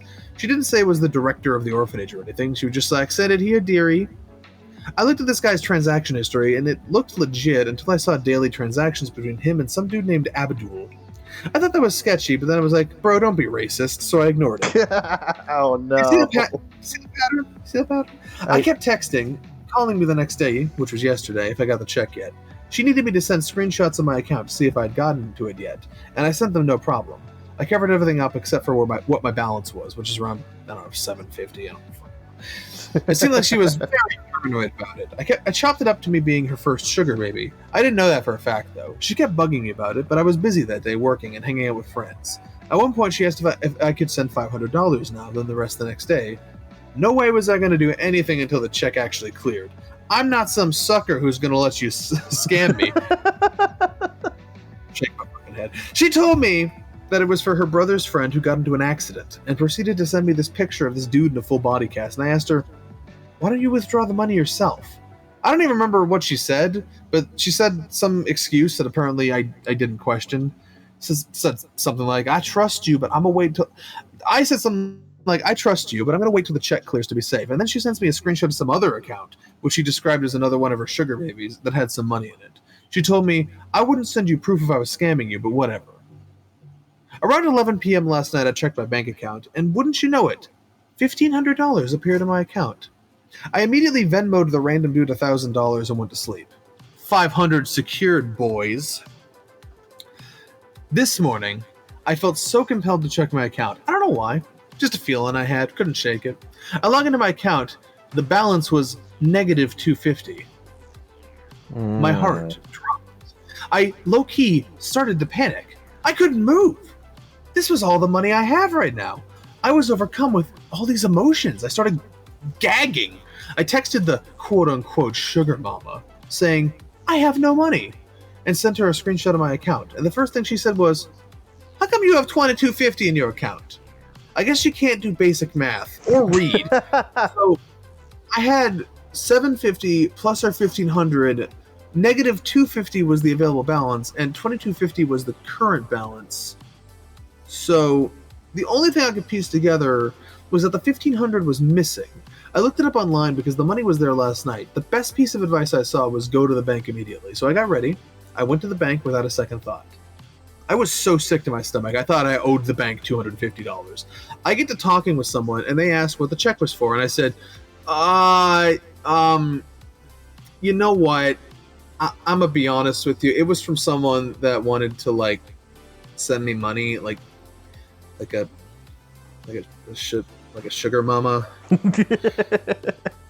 She asked about the $1,000 and where I sent it. I said she told me she would give me $1,500 and that $1,000 should be sent to an orphanage, which I was weird. And let me tell you, her look said it all. This was the first time I said all this out loud, and my God, did I sound like a fucking idiot. But I didn't have time to be embarrassed. I needed to know what was going on. The woman helping me out told me to have a seat, and someone will be with me. Waited a good couple minutes, and another woman came out and told me everything. The check was fraudulent, and she pointed out areas on the check that were doctored. She said that there have been many checks deposited with the bank that look exactly like this. She asked what the check was for, and I told her that the check was for someone looking for a sugar baby. And she said that was how they make their money. They scam people. I got scammed. I was actually dumbfounded, like, oh my gosh, how could this happen? I didn't see that coming. Because the $1,500 was removed from my account, I didn't have enough money for the $1,000 I sent this dude to actually go through, so they were going to cancel the transaction. I was going to get my money back. She said something about me learning a lesson, but I was so relieved to be getting my money back.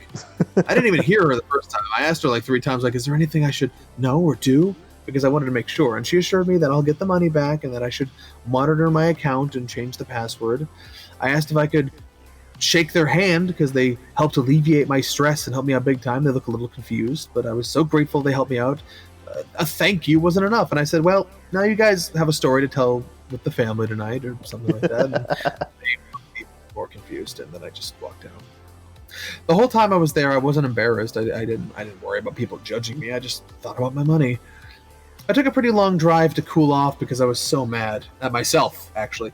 How could I fall for that? I felt deep shame the whole drive, which was like an hour. Once I got home, I replayed me walking into the bank and the conversations I had. That's when I turned beet red and was so freaking embarrassed. Like, bro, I straight up told them my sugar mama sent me money. I sent money to the orphanage she told me about, and the check wasn't even real. I can't even with how embarrassing that sounds. So I blocked this probably middle-aged dude on everything, and I'm kind of in a state of shell shock right now. I want to tell my friends about it, but I think I'm going to wait to do that until I'm ready to laugh at the whole thing myself. Because they'll flame the shit out of me. You know, reading this over and over again, I didn't know how I fucked up this badly. Maybe I just chop it up to me being a horn dog, but crazy enough, yesterday was one of my good friends gave me advice while we were talking about something unrelated. Blow your load, then think if you actually like the chick because you need that clarity. I'm still scared to check my bank account. This isn't even a throwaway account. I deserve to be flamed. Anyway. Well, I appreciate your bravery, and I am very amused by your stupidity, OP. Because I just want to point out that nobody's gonna on the top comment points this out too. On the plus side, nobody's gonna fucking read this because this whole thing was like 4 paragraphs. Holy shit! Learn to break up your posts. Yeah, that was a long boy, and that should not have been 4 paragraphs, like 8. But yeah, this dude saw like red flag after red flag after red flag and ignored all of them. This is 100% on you, bro. Yeah. Now, here's the thing, though, is that like I'm conflicted on the designation of an extra large fuck up here, because I get why he thinks that, but like in the end, he's getting his money back. So like, I would honestly call this a medium Tifu. Yeah, like if you permanently lost that money, then sure, big fuck up. But yeah, the transaction was canceled and you got the money back, and that person's shit out of luck. So yeah, I'm gonna just say I don't think this qualifies for extra large Tifu because there's really no lasting impact from it other than his own embarrassment. You know? Yeah, like the shame is gonna linger, but shame is a social construct. So I just want to fucking like other extra large Tifus are shit like I ran over 3 people with my car. You know, I flooded my entire house. Yeah. I lost. For fuck's sake! I fucking lost $2,000 playing Far Cry. Like, yeah, I was gonna say the guy who spent $1,500 on Far Cry 5, that was only a medium Tifu. It's a bigger Tifu than this. So yeah, good post, but I don't think it's deserving of an XL. Yeah, it's not an XL. Yeah, this is just like a standard grade Tifu. Yeah.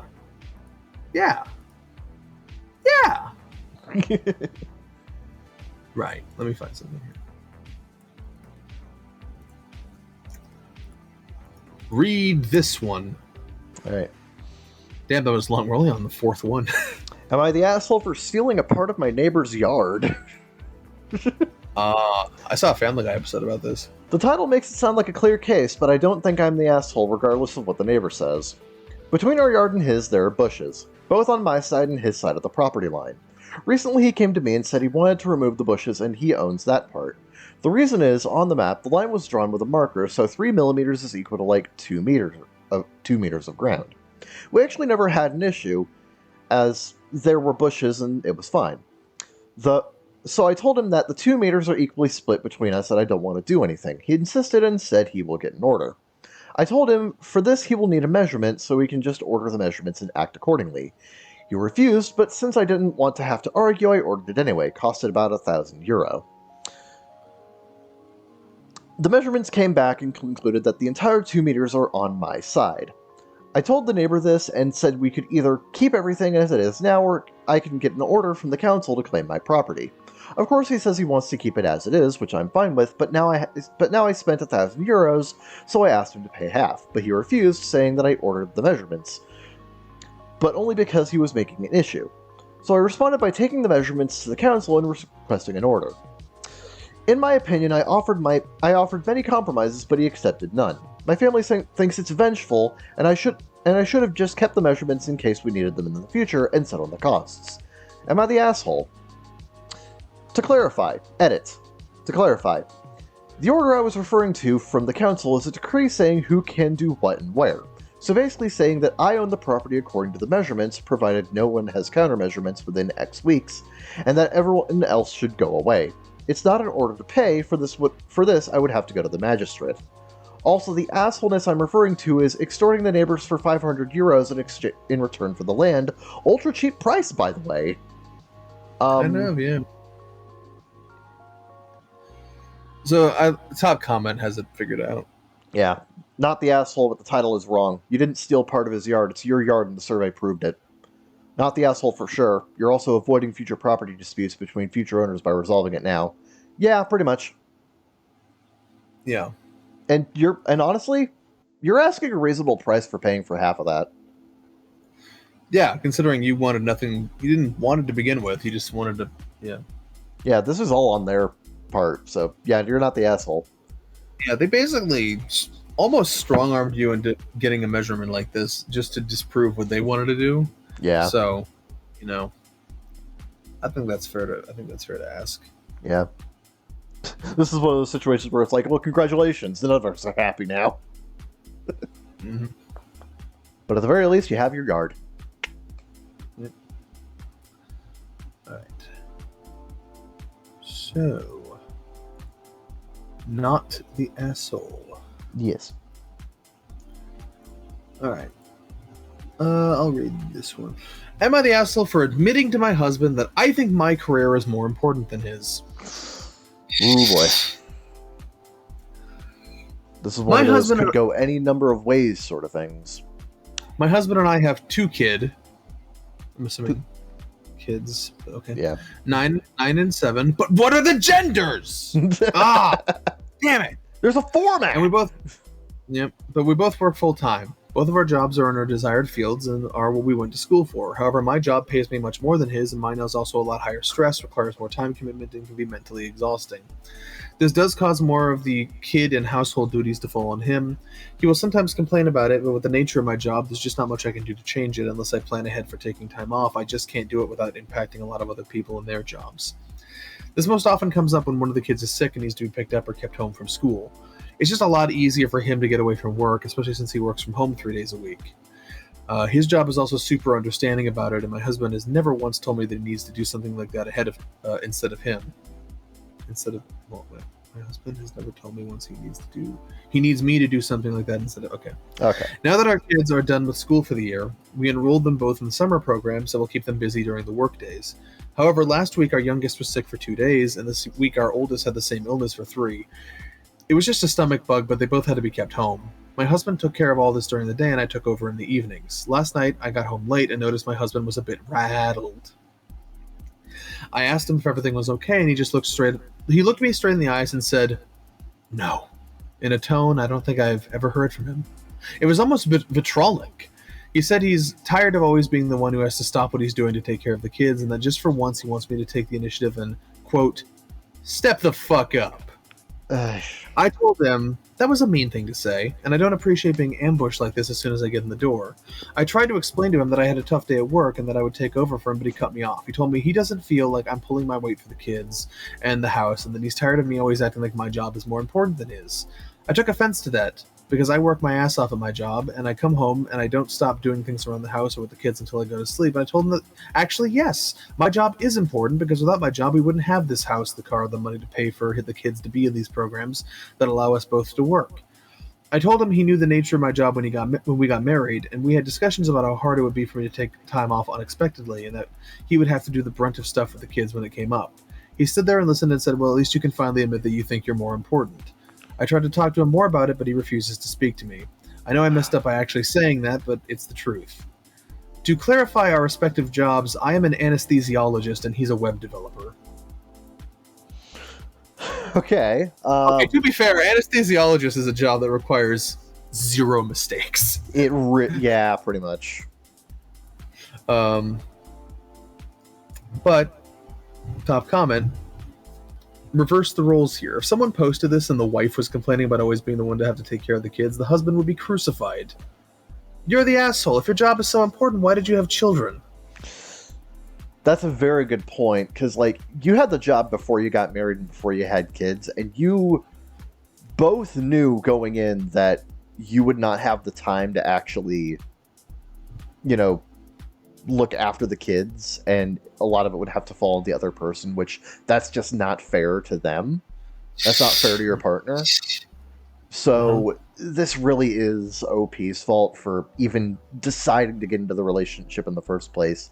And honestly, it's unfortunate for the kids because they only really have one parent who's trying to juggle everything all at once, and the other parent's barely there.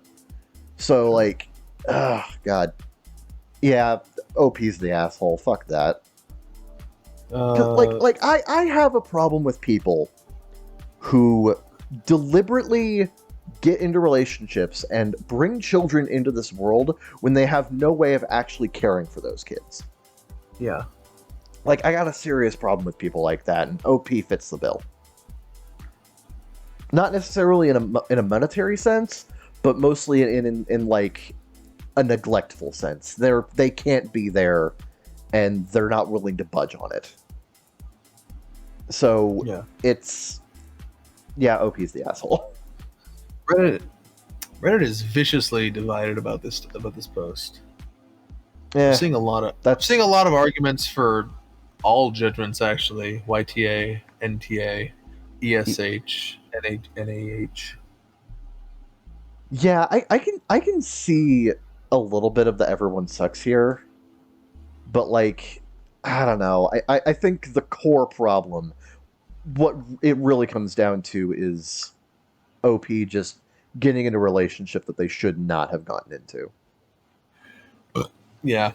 This is a good thread to read through, actually, because there's a lot of different viewpoints here. I think this is one of those scenarios that I think a lot of people can easily project themselves into. So I think there's that, and then there's a lot of talk about, perceptions of gender roles and stuff like that. So I will say this thread is actually really interesting. A lot of spirited debate going on here. Oh yeah, somebody did say that. Somebody says anesthesiologists make between $300K to $400K a year. A web developer makes $50 to $100 a year. These people could easily afford a nanny. Why are they on Reddit complaining? That's another good point. Just hire a nanny. God. Yeah, if you make anesthesiologist money, I feel like you have the money to solve this problem. I feel. Yeah, fucking hell. Yeah, someone said if she's going to throw her money in his face, the least she can do is use some of it to make their lives easier. Exactly. Somebody says marriage counseling stat. Yeah, probably. Yeah, probably. Yeah. Yeah. There's a lot of angles here. I'm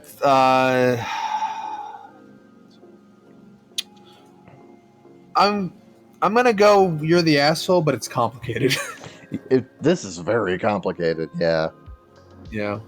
I just think you're a fucking anesthesiologist. Like I feel like you have money and you're in a position where like there is some solution available to you that isn't just defaulting to your husband for everything. Yeah. I feel like at this level of income, like maybe, I don't know, do these people like live in a super nice neighborhood, or they're like beyond their means, like do they need to downscale a bit so that they can have more time for themselves? And it's also entirely possible that they might need to downscale. Yeah, because it might be that like maybe they make good money, but they live in a neighborhood for people to make great money. Yeah, they're trying to do too much. Like I feel like at this level of income, though, you probably have the flexibility to like downsize your operations, I guess, and like have some more flexibility in your schedules. Like I feel like these people there are probably solutions open to them that they are not considering for one reason or another. Yeah. And for that, I particularly as the I think it's more her fault as the breadwinner, so to speak. So like, Yeah. I'm gonna say YTA. I'm gonna say you're the asshole. Yeah. Get your shit together. Put it all in a bowl. Just compact it, nice and tight. Just get your shit together.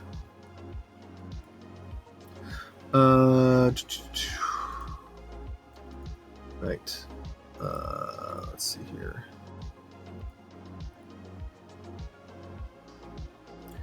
All right. Read this one. Alrighty then. Am I the asshole for kicking my cousin out? Well, as somebody who's lived with a dickhole of a cousin before. Yeah. So I live close to a lake, like walking distance close. My cousin will. Way to brag about it. Nice lakeside property, asshole. My cousin Will called me about a month ago and asked if he could come out here and stay with me for a week and do some fishing. I get along with Will, so I agreed, but I told him that he would have to entertain himself during the day because I work. I have 2 jobs. One is a Monday to Friday, and I bartend on Saturdays and fill in sometimes after work. I like my bartending job for the most part. It's easy money and people are nice. Except there's this guy, Evan. He's always asking me to hang out and won't take a hint. Literally every Saturday, hey, we should hang out tomorrow, and says whatever we should do. I haven't done anything to show interest and have been short with him, if anything. He just keeps bugging me, though. I don't know if he's looking for friendship or more, but I'm not interested in either. Will came in here Monday and was going to leave on Sunday. Everything was going well. He'd go fishing or find something to do while I was working, and then we'd hang out after I got off. On one of the first nights he was here, we went to the bar I work at and got burgers. Evan was there and of course came up and talked to me and met Will. When he walked away, I told Will that he annoys me and how he keeps When he walked away, I told Will that he annoys me and how he keeps bugging me to hang out. Apparently Will went there for lunch and it was only him, Evan, and the bartender, so him and Evan started talking about fishing and really got along. So they planned to hang out Wednesday. I said, fine, whatever, I don't care, but I don't want to be around him. Will said, well, look at it this way, maybe he'll leave you alone now. I got off early yesterday and came home. When I walked in my apartment, Will and Evan were both on my couch playing my Xbox. Will jumped up right away and said that they were going to go fishing, but it was supposed to rain, so he figured they'd come here. I told Evan he needed to leave. Then I yelled at Will and asked why the hell he would bring that weirdo over here. Will said, just because you don't like him doesn't mean I can't. I didn't think you'd be home, and I would have made him leave before you got home so you didn't have to deal with him. I said, you can hang out with whomever you want, but that doesn't mean you bring him here. Now he knows where I live. He kept apologizing, but I was too angry and I told him he should go home. I guess his mom, my aunt, called my dad and my dad called me and said Will made a mistake, he's young, 22, and didn't know that I didn't want Evan in my house because I never explicitly said it. Oh my god. Then he said I shouldn't have made him go home because of a misunderstanding. I didn't think I had to tell him not to invite Evan over. I thought it was common sense. Don't invite someone someone your host doesn't like to their house. Duh. For the record, I'm not afraid of Evan or anything. I'd be just as pissed if it was a woman that annoyed me and Will had them over. Am I the asshole for kicking him out? No. I don't know. He's young. If you're not, I don't know. This seems like a mistake someone who's not used to a lot of socializing would make. That's entirely possible. And to be fishing. To be fair, fishing. Yeah. To be fair, fishing is a very, isolationist hobby.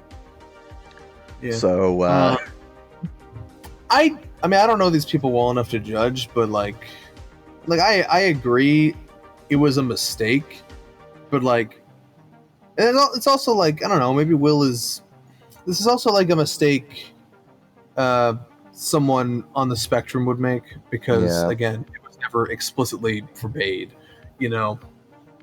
so it's just one of those things that slips under your nose. I think there's any number of reasonable explanations for why Will thought this wasn't a problem, and I feel like more communication would have solved this. Yeah. It's also like we're getting like OP's perspective, where it's like, oh, I hate this guy Evan. I've hated him for years, but like Will doesn't fucking know that. He just met the guy, you know. That's also Like very true. Like there was kind of, not clear communication on your end on that part. yeah, it's like, well, if somebody just like casually complains about someone, you might not get like the depth of that like distaste, you know. Like he's not going to simultaneously, he's not going to like immediately experience the, you know, the months or years of disdain that you've had for this person if you're just casually mentioning it, you know. Like they're just like, oh well, they don't get along, whatever, you know. Like it's going to sound a lot more casual to him because that's just his perspective. He's just hearing about it, you know. I'm gonna go. Everyone sucks here. Yeah, that's also that's a fair judgment. Because Will made a bad mistake, but like also you didn't communicate well enough, and I think kicking him out is a bit harsh. You know, a little bit, yeah. Well, because it's like,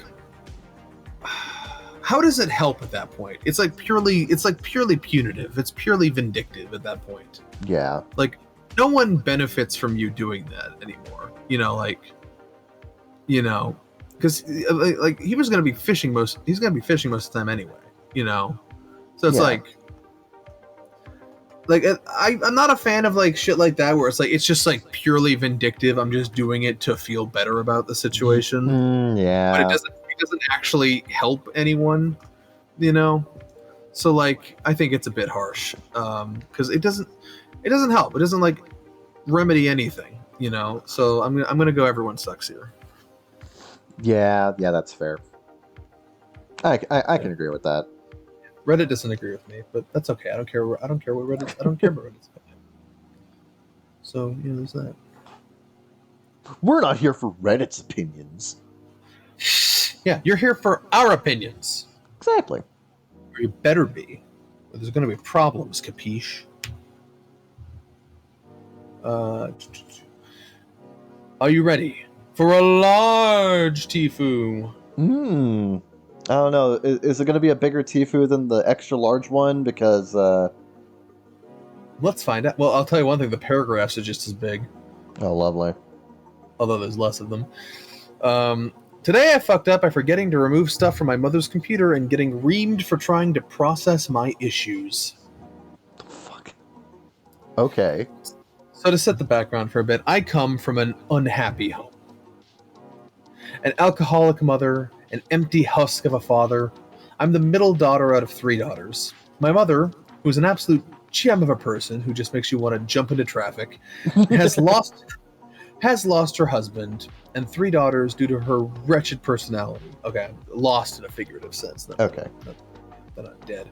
Currently, me and my older sister are no contact with her. My youngest, youngest sibling. Okay. Usually, when you say your youngest, you mean a kid. Yeah. Okay. My youngest, I'm assuming sibling, who lives with our dad, is stuck still having to interact with her. Yay. Okay, so how it happened was when I was about 20 or so, my laptop dies, giving me a blue screen of death. I had a paper to turn in for school and no computer to write it on, but I couldn't. Okay, that's okay. I couldn't afford to get a new computer right away, so I asked my mother if I could use her computer to finish my papers, and she said sure. And while I worked, she watched her Hallmark dribble movies. I can picture this person now. Yep. And I easily accessed all my papers via installing my OneDrive and Microsoft Access on my mother's computer once done. I didn't log out or uninstall the OneDrive or Microsoft extensions. I didn't think it was necessary. Mistake number 1! So to fast forward to 2020, due to issues at home, family drama, I left at the start of 2020 because I had had enough. I reached my boiling point. But I did go to my mother's computer and removed everything that was mine off her computer. I removed my Microsoft Access and logged out of everything, and I eventually changed my password for a lot of stuff. Or so I thought. Mistake number 2. And due to emotional distress, I started keeping a diary on my computer. Mistake number 3. God. Writing down my thoughts and feelings, some stories I had witnessed during my childhood, and so forth. thinking surely it would be all right saving it on Word documents because easy editing, and I can't for the life of me read my own handwriting. Mistake number 4! So, to get on to the main story, on December 23rd, 2020, at 10-ish o'clock in the morning, in the middle of work, I get a phone call from my mother. She is irate and furious with me for some reason, screaming about something I wrote. I was clueless, not really understanding what she was talking about. I hadn't written anything. Then she told me about the Word documents that would pop up at random on her computer. She was enraged that I had the audacity to write such horrible, blatant lies about her.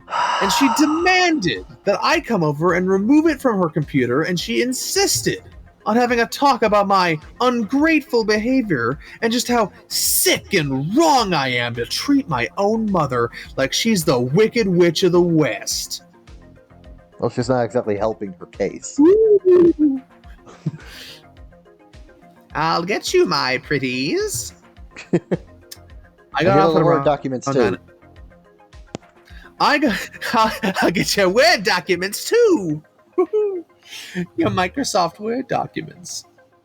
I got off around 9 o'clock in the evening, went to her place, checked her computer, only to find that in the task view of my mother's computer were several of my Word documents that I'd been jotting down for the last few months. One labeled Personal Diary. She read it! And another titled My Mother Blames Me For. I had given that one a title. It just saved the first few words as a title on its own. She also read that one! I tried to figure out why they'd been popping up on her computer. Microsoft was not on her computer. I had removed the extension feature, but then I noticed the OneDrive folder. It was mine. My name was attached to it. For some insane reason, I hadn't removed or thought I had removed or logged it out or something. Every time I made a new document on my computer, it would appear on my mother's computer task view for reasons I don't understand. Maybe you would. I don't know. I ended up standing in my mother's kitchen for 3 hours getting yelled at like I was a teenager getting caught sneaking beers or smoking or having a boy in my room. And she's hurling insults at me, telling me what a horrible, selfish, indignant daughter I was for writing such flagrant lies, and demanded I seriously get my priorities straight and realize that she is not the bad guy. It's everyone else who is the problem, not her. Great sentence. I overslept the next day and missed half my shift before we were let off early to celebrate Christmas. TLDR, I wrote my diary entries in Microsoft Word on my laptop. Mother saw the documents on her computer in task view and became furious when she read them. Good God. I'm just saying, a person who sees a file called Personal Diary and reads it anyway, not a great person. Not a great person. Not exactly a great person. Sheesh, sounds like whatever you wrote in those documents was warranted.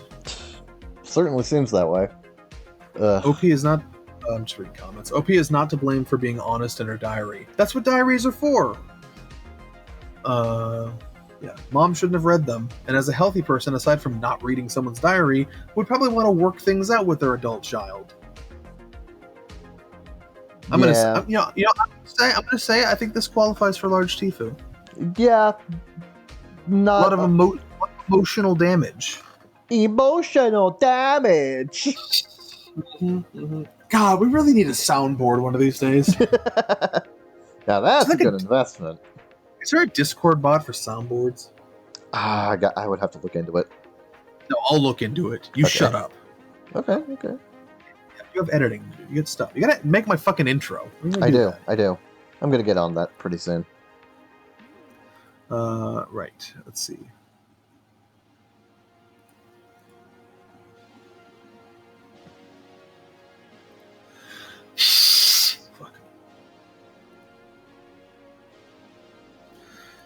Read this one, Kevin. I didn't have a rhythm in mind before I started singing. That's a problem. It's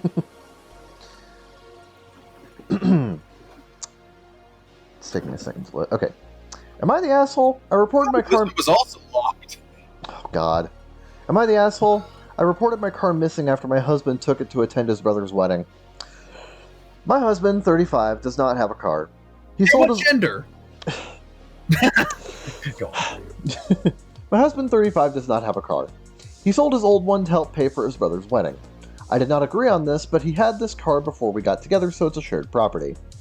Besides that, I have my own car, so that did not affect me till my husband started complaining about having to commute to work and hang out places.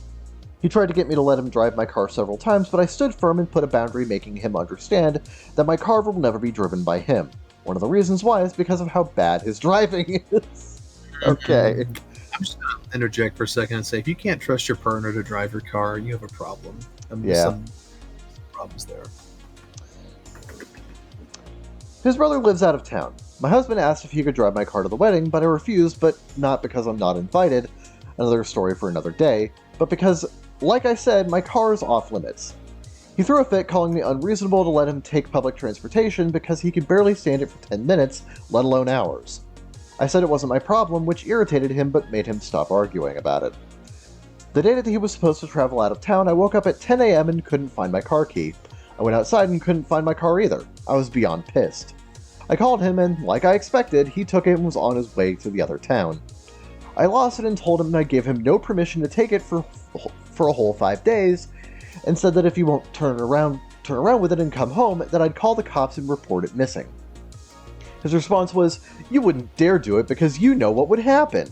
I hung up on him, then immediately called the police and told them about the situation. I did not tell them my husband took it because they think it's a family dispute and decide to not get involved. I just reported it missing. It's a family dispute, but okay. Okay. 2 hours later, I got a call from my husband saying he was back in town and was being held at our local police station. I went to the station and talked to the cops. My husband made a scene there, swearing over and over that I gave him permission to take it and then said I was acting out of jealousy and spite because he was going to attend a wedding that I was not invited to. I took my car and went home, but he had to stay a little longer. He came home in the evening and went on a rage fit about how I created an awful situation and almost caused him to miss his brother's wedding. He called me vindictive, bitter, and a lunatic to call the police on him and try to accuse him of stealing my car. He had to leave the same day to be able to be there with his family and decided to extend his stay, and he hasn't gotten back yet. Right now his mom and brother are blasting me for what happened and calling me spiteful. Can I say something? You can say something. Everyone sucks here! I fucking hate this! Everyone fucking sucks. Everybody. You suck. You suck. Your husband sucks. The police suck by default. Your husband sucks for taking the car without permission. The police suck for being the police, and you suck for getting the police involved in the first damn place and reporting it missing. You suck for not being able to trust your husband with your car. That's a problem in a relationship. I'm sorry. One of the comments. By the time. Well, one of the comments is just, so, happily married, I take it? Most of Reddit seems to say not the asshole, but most of Reddit's stupid and we don't like them. I don't know, it seems to be pretty split between not the asshole and everyone sucks here. I think by the time you're married, you should trust each other with your car. Yeah. Maybe I'm insane.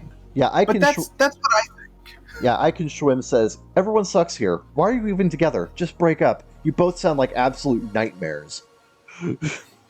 Yeah. Yeah, everyone sucks here. Yeah. Just, I didn't even have to think about it. This is just a bad time all around from everybody, every single fucking angle. I didn't even have to think about it. Everybody sucks. None of you communicated correctly. None of you treated each other well. Mm-hmm. Fuck the both of you. You lose. You get nothing. Good day, sir. And ma'am. Sir and ma'am. What's the difference between ma'am and madam? Is it marriage? I think.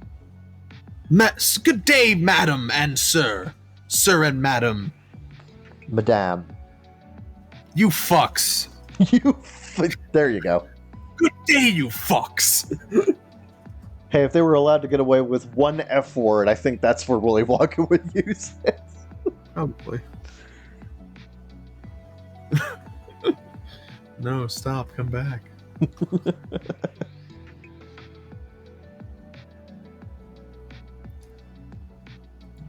let's see. Nah. These suck. Let's just go to the lightning round. Yeah. Let me scroll Reddit. I refuse to edit to favorites because that would be giving in. You must think I'm a joke. I'm not going to be a part of this system. I threw it on the ground. It's time for the lightning round. This is where we go to our unpopular opinions and read the unpopular opinions. Are these opinions popular or unpopular? Do we agree, disagree? Let's find out. Unpopular opinion. It's dangerous and idiotic to allow your dog free range of your vehicle when driving. Yeah, agreed. What does that mean? Like, just letting the dog just, like, waltz around, jump around the seats, just go wherever it damn well pleases while you are driving. Yeah, I see. Yeah. So yeah, I think that's utterly. I think that's stupid. Yeah. Yeah. Apparently, it's actually somebody says it's a law in the UK that an animal needs to be secured, either tied down or in a cage while in a car. Yep. Unfortunately, laws aren't meant to protect us here in America, so. Unfortunately. The police aren't even the police aren't even obligated to protect us. Nope. Unpopular opinion: social media will become uncool in the next 5 years. No, I think it's here to stay. For better or worse, I think it's here to stay. Yeah, too much modern social interaction is based around social media to begin with. I don't think something so fundamental is ever going to be... No one's ever going to stop using it just because it's cringe. Yeah. No. It's kind of ingrained now. I'm sure at some point, I'm sure 25 years ago, somebody was like, yeah, this email thing will blow over. No. It just kind of replaced regular mail outside of packages, honestly. And bills. Yeah. But, Anyway, unpopular opinion: 12:34 is the most satisfying time to view on a digital clock. What the fuck kind of an opinion is this? I disagree. I think 1111 is the best. Yes, 11:11. Yeah, I always get a smile on my face when the clock strikes 1111, and I go, it's 1111. Lines. Yeah, I'm not, lines. I mean, 1, 2, 3. It's good, but it's not 1111. Yeah.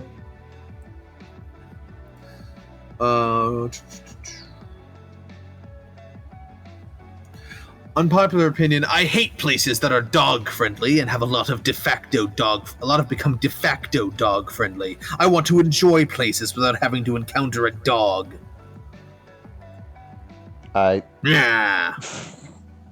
I went to a brewery tonight. Didn't know it was pet friendly, otherwise would not have went. A pet friendly brewery. All of a sudden, an unleashed dog is there and making a beeline straight for us. It comes up and licks my wife. I have to kick it to get away from her.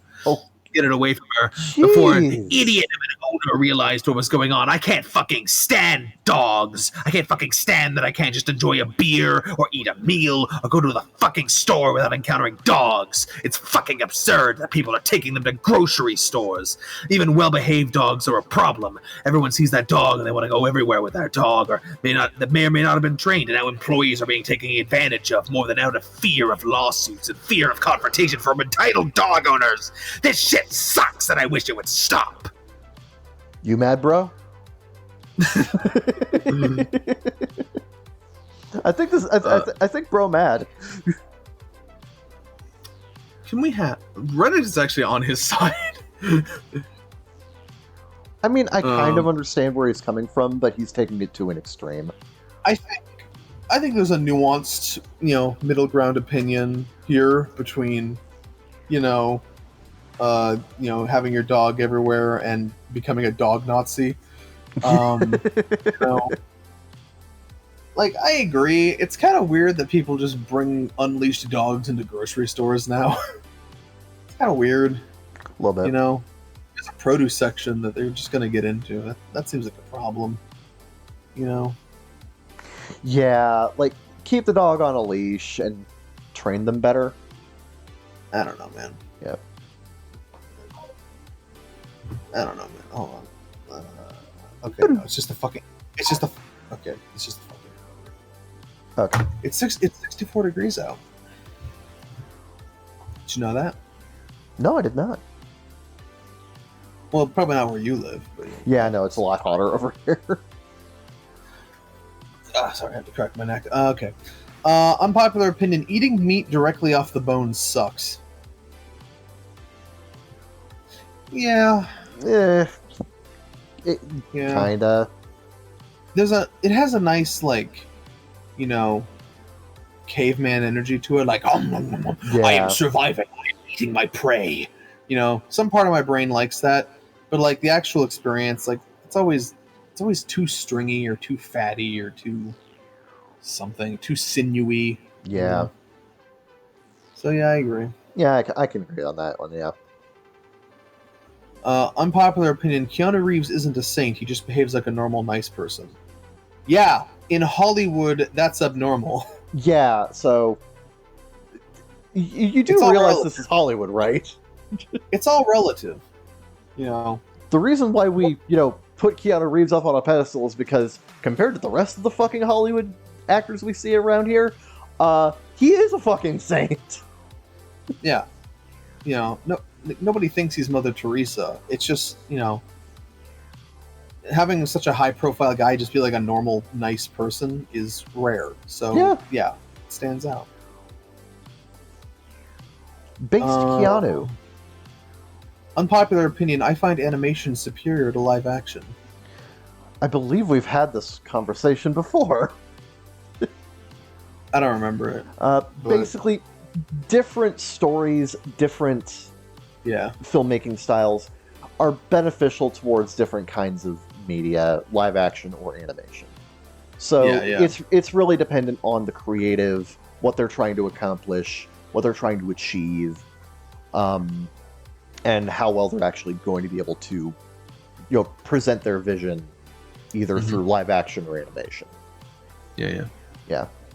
I don't think you could get across the realism and the disturbing nature of something like Saving Private Ryan quite as well in animation. I don't know. Grave with Fireflies exists. That's okay. So that's more of an emotional thing rather than like a visceral thing.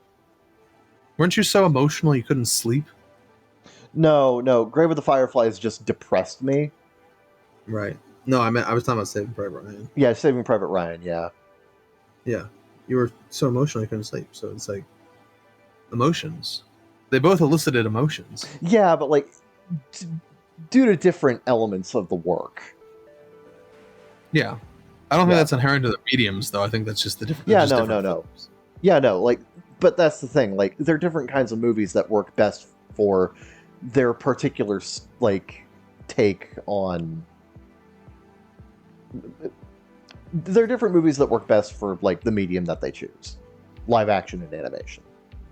I just feel like there's another universe where these things are flipped, and there's like a acclaimed live action Grave of the Fireflies and acclaimed animated Saving Private Ryan, and we're having the opposite conversation just now. There is actually a TV movie version of Grave of the Fireflies that was created back in 2006, I think. Apparently, it was pretty good. Yeah. But, I mean, yeah. So, yeah, all those words, whatever the fuck you just said. But the real point here is 2D girls better than 3D girls. Okay, that is true. That is just straight up stone cold facts. Yeah. Unpopular opinion: fabric softener is lame. I agree. It tastes bad. Would not recommend. Compared to based antifreeze. Yeah. Oh, yeah. Oh, fucking delicious. Everyone go drink antifreeze. It's fucking delicious. Okay. So, what? My legal counsel is advising me that you should not drink antifreeze. You probably shouldn't drink antifreeze. Yeah. I think your legal counsel's probably got a good point there. Mm-hmm. Yeah. In fact, I'm going to change the title of this episode to "Please Don't Drink Antifreeze," just to cover our legal life. Please don't drink antifreeze. There, okay? We said now that's the first thing they're going to see. You can't sue us. We already put it in there. Mm-hmm. Sorry, David. Jokes about your Punch clock veganism will have to wait. Damn it! Sorry. I'm sorry. We gotta cover our legal. We gotta cover our legal liabilities, Kevin. Yeah, that's fair. That's fair. Unpopular opinion: sleeping inside the duvet cover is superior. Yeah. Look at this guy with his duvet. Imagine owning a duvet. Mm-hmm. Unpopular opinion: Apocalypse Now is a boring movie. Which version did you see? Version?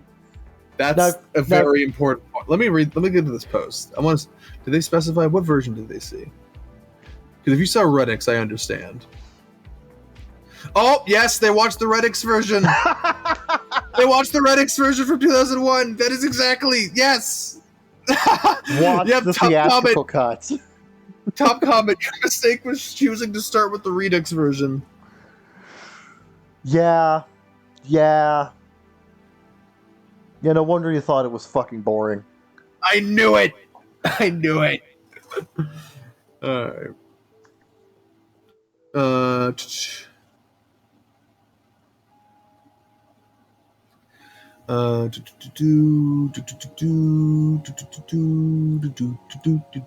Let's see. Okay, that's too vague. Whatever.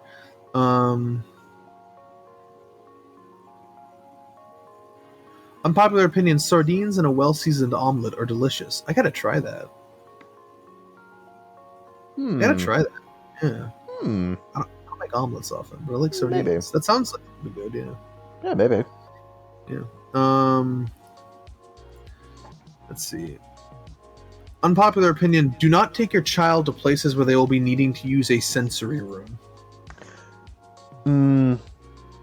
If you take... I'm just reading it. If you take your child to the football... Starfire is very active on Reddit today. If you are taking your child to the football...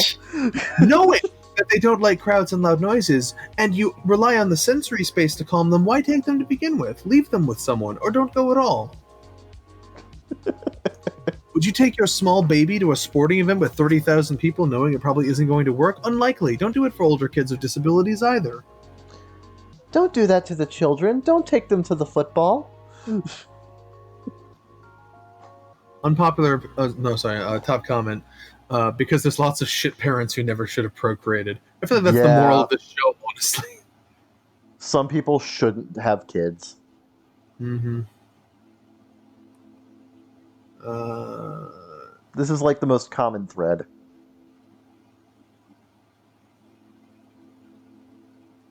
Yeah. Oh, people are angry at him. A lot of angry parents. So I should never take my son anywhere? Fuck you. My son enjoys getting out and seeing baseball games, among other things. You think I should just lock him in his room his whole life? Again, fuck you. I will help him live his best life as long as I can. You tell me this in public, prepare for a sock in the nose. People with disabilities are people that deserve the opportunity to be happy and enjoy life same as the rest of us. No, what I'm saying is don't take him to things he doesn't like. It sounds like he likes baseball. Cool, yeah, take him. like that's cool. If the kid is fine with that, if the kid's enjoying themselves, that's fine. But if the kid doesn't want to be there and is clearly being overwhelmed by all of the sensory overload, then yeah, like get a babysitter or something. Fuck. Now people are making good points saying exposure therapy works. Okay, but somebody says exposure therapy is performed by getting the subject used to a little bit at a time, only then moving towards tiny, higher dosages of the issue. Yeah. Taking a sensitive person to a football game is like teaching a person to swim by throwing them in the deep end of a pool. It just causes more trauma. Exactly. Yeah. You know, it's like... You know, now that I think about it, I don't care. You know, I mean, I guess if people need to use the sensory room, whatever. Yeah. I don't give a shit. You know what? I'm with them now. I don't give a fuck. Okay? Yeah. Okay? Whether you... Look, if you agree with this issue or disagree with this issue, I don't give a fuck. You're gonna die someday. Okay? I just realized... Socialism, yeah! I just realized I don't care. Anyway. Unpopular opinion. In terms of cryptozoology, Bigfoot is the most boring and disprovable cryptid. Yeah. Yeah. Yeah. Now the Loch Ness Monster, there's the real stuff. Now baby hands. Baby hands. Baby hands! That's what we're talking about.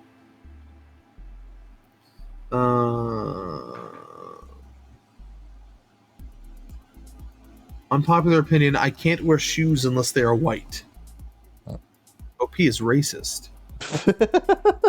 Damn, you white too? Unpopular opinion, lettuce and tomato ruin hamburgers. I agree. Depends on the burger. I don't like that I have to pay for them if I have them removed. You know? Yeah. That's what I don't like about them.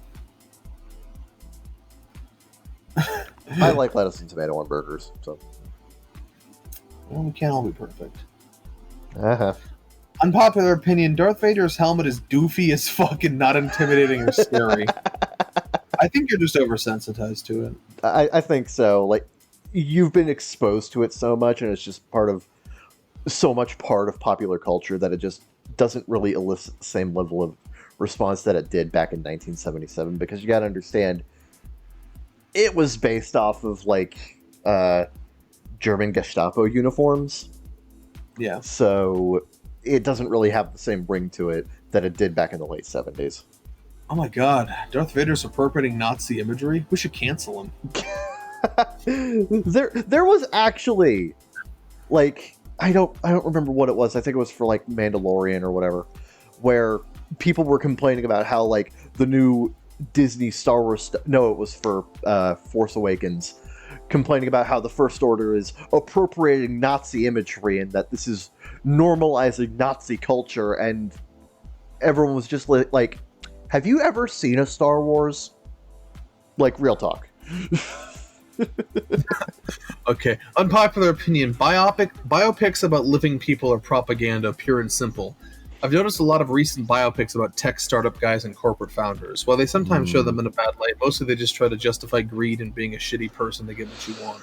Yeah, the main thing a lot of those have is that they are oftentimes, like, the bill is footed by them, or their estate, or the person themselves, or their publicist or whatever has, like, an overbearing level of control over the biopic. So it results in situations where everything is just... I'm going to read this thread. Yeah. Biopics about dead people are too. Can you give me an example of media that isn't propaganda? Someone says, pretty much any biography is going to be, if you tell the ugly truth, you're not going to get the rights to make the movie. Plus, I feel like if you're going to direct an entire film about someone, you either have to have an intense hatred or intense love of them. Yeah. I love this exchange. Sure, given, but there's something insidious about making a biopic of a capitalist while they still get to profit from said propaganda, while they still get to interfere with it. I'd be pretty sure at least some of them are paid for by these companies. And someone's like, it always comes down to wealth envy with you people. Us people. Who do you think you are that you're not in the same boat with the rest of us? And then they respond, a Christian. And then he just responds, ugh, exactly, thou shall not covet, hombre. Hombre. I don't think this guy's actually a Christian. I think he's just trolling. Thou shalt not covet, hombre. I think he's just trolling. Let me look at this guy's account, actually. I'm at the bottom of this. He's got 17,000 karma. He just started his Reddit account last April. Okay. Let's see here.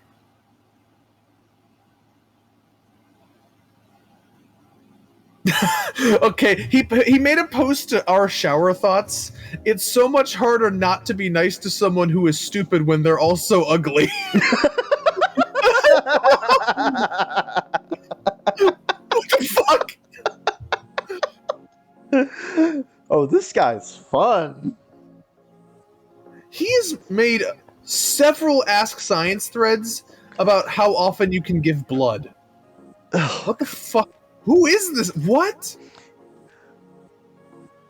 Ask Reddit, what are some widely accepted medical procedures performed today we'll view as badly as lobotomies in the future? This guy's weird. I don't think he's trolling. I think this is just how he operates. He posted to our abortion debate. How do people have body autonomy if abstinence is unrealistic? This post was removed. This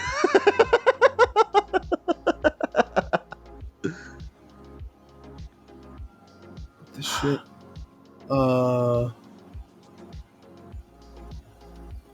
No, actually, I don't think this guy's a troll. I think he's just I think he's alt-right, and I think he's an idiot. Entirely pop. Yeah. Yeah. Holy shit. Hold on. Another post to abortion debate. Where do rights come from? Wait, what? Hold on. What? Oh, this is wild. Where do rights come from? Question for the pro-choice. If I didn't believe the Bible, I'd have no reason to believe rights exist. So when you ask me to give up the Bible as my basis for being anti-abortion, what should my basis for the belief humans have rights, specifically the right to abortion? Do humans get rights from society? If so, why can't society also withhold rights? Do humans get rights from laws? Why can't we just rewrite those laws? We can, and we do. This is something that happens very commonly, sir. I think I've stumbled upon something here. Oh my god. Are we going to be able to top this? Okay, so he commented on a thread where someone said it would be nice to go topless without being sexualized. Someone said breasts aren't sexual organs. Then why do they develop when a girl reaches sexual maturity? Huh? Answer me that, pro-choicers. Oh my god. This dude's fucking crazy.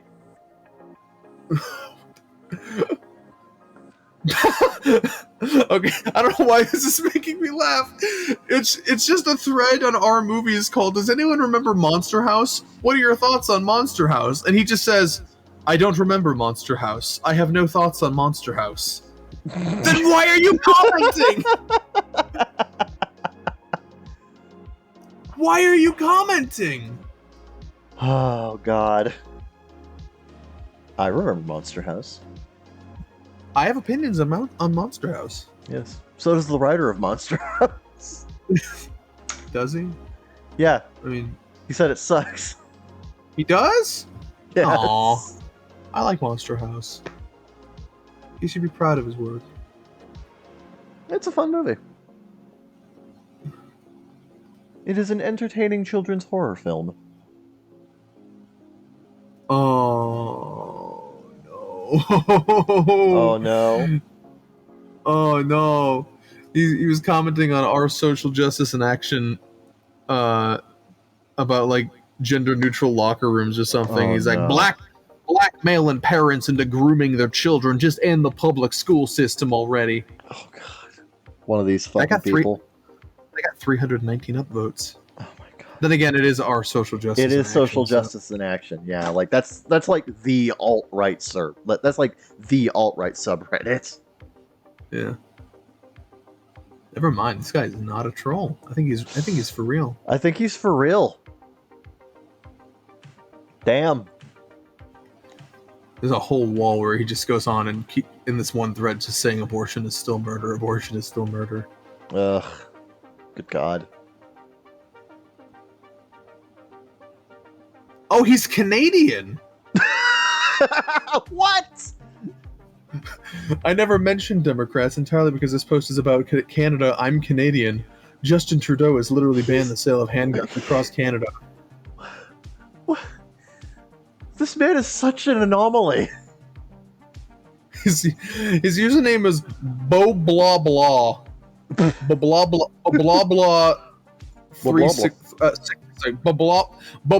Blah blah 634. I'm having a stroke.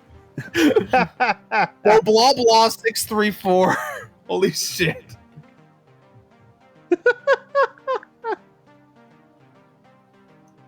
What? The most hurtful thing my sister ever did to me was ignore me in high school and hang with the people who bullied me. That is what you're doing now. In what way? By expressing a viewpoint? By giving people who hate your brothers and sisters in Christ an opportunity to mock them. This guy's insane. What the shit?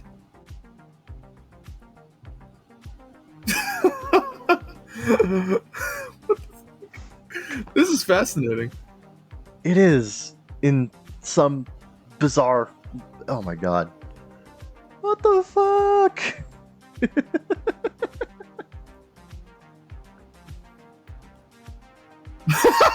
I'm sorry. He commented on an ELE5 post, "How do bees make honey? Haven't you seen Bee Movie? It goes into great detail about the process." Does he mean that ironically or not?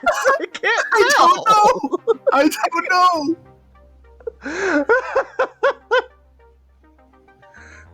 Have you seen Bee Movie, the documentary of our time? What the shit?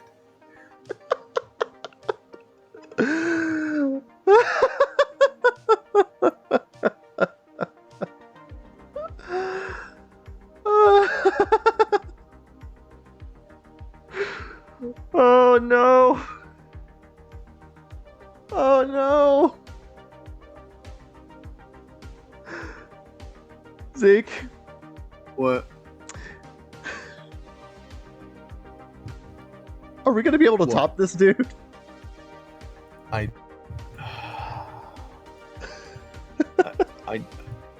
don't know. Let me look at the. This is reminding me that shower thoughts would also be pretty good for lightning round. Our shower thoughts would be good. This is not what I expected this lightning round to be like. Actually, let's go to our shower thoughts. Let's just see what's up. Yeah. Let's change gears. Let's flip for a few minutes. Yeah. Let's flip the script.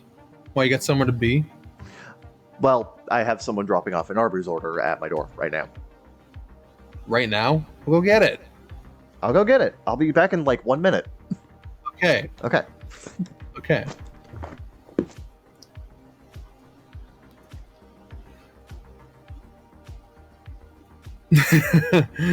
Oh, that was wild, wasn't it? That saga we just went on. Us and you, the listener. How you doing, by the way? You doing well? Taking care of yourself? We have the meats. Oh, do you now? Good. What did you order from Arby's? I ordered a bunch of their sliders and also a salad. Oh, nice. Yep. I got a chicken slider, a turkey slider, and a roast beef slider. Okay, 2 chicken sliders, 2 roast beef sliders, and 2 turkey sliders. You're eating 6 sliders? Yes. It's a lot of bread. Bread. Also turkey. Ew. Yes, yes. We are very aware of Zeke Freak's opinions on turkey. My objectively correct. That salad is a lot smaller than I was expecting it to be. This is America. This is America. Okay, let's go to our shower thoughts. Do we agree with these shower thoughts? Would we have these thoughts in the shower? Well, Kevin wouldn't because he's a filthy monkey who takes baths. But, you know, maybe that's why you're brain empty, no thoughts. You don't take showers. You may have an idea there. I think I just solved the greatest mystery in the history of this podcast. Mind blown. Mm-hmm. Well, let's maybe have our minds blown by these shower thoughts. Shower thought. Wolverine and Deadpool can't be circumcised because of their regeneration powers. Yeah, I guess. Oh, we starting off strong here. Shower thought. Sleep is one of the only things where the less you remember doing it, the better it probably was. Yeah, actually. Interesting. Oddly. Yeah. I can definitely say the best sleep I've had is typically where it's just like blank the entire way through, and then I wake up and I'm like, huh. Shower thought. Fiberglass is sand cotton candy. Huh. Yeah. I mean, yeah, it is. Yeah. The forbidden cotton, the forbidden wall candy. Stop giving good episode titles. We have to cover our legal bases.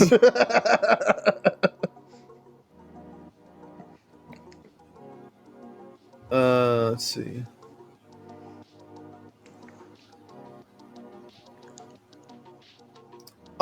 Shower thought. You have the exact same amount of eye contact with someone as they have with you. Huh. Yeah. Because, like they say, it takes two to tango. Takes two to eye contact. Yeah, because you got to make contact. If you're looking and they're not looking, you're just looking. And if they're looking and you're not looking, they're just looking. Yeah, contact. It's not eye contact. Yeah. Clever. Oh, yeah. Okay, this one I need to see the post for. What the hell?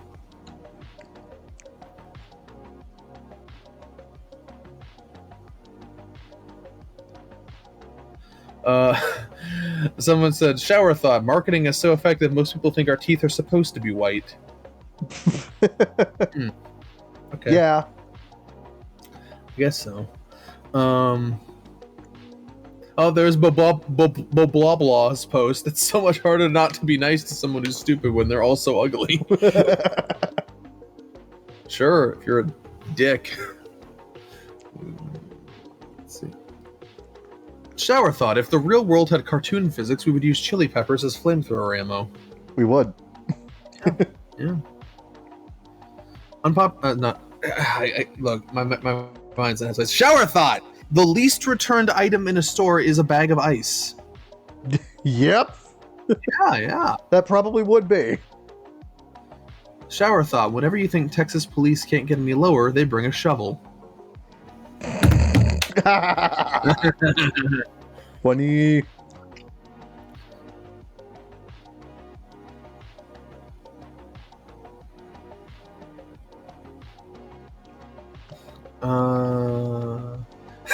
Shower thought, if Jimmy cracked corn and they don't care, there shouldn't be a song about it. You know what? They got a point. Never thought about that before. Jimmy cracked corn and I don't care. The more you singing about it.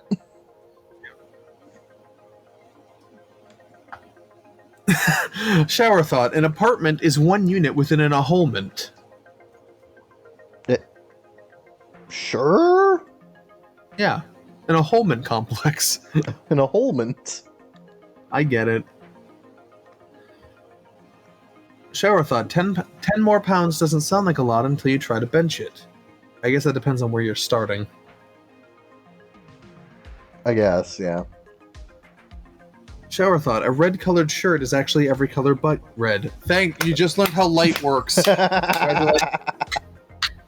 Someone's in 6th grade science and just figured out how light works. Good for you. Shower thought, Luigi's Mansion 3 takes place in a hotel. That's not a shower, that's just a fact.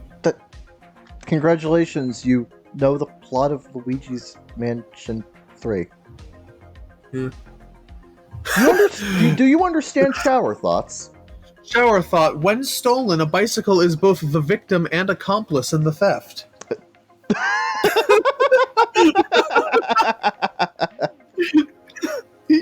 Yeah. Yep. Yeah. You're right. Mm-hmm. Shower thought, halfway around the world is longer than all the way around.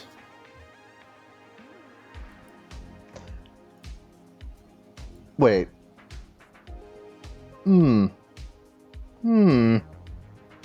But, I don't know how to think about that one.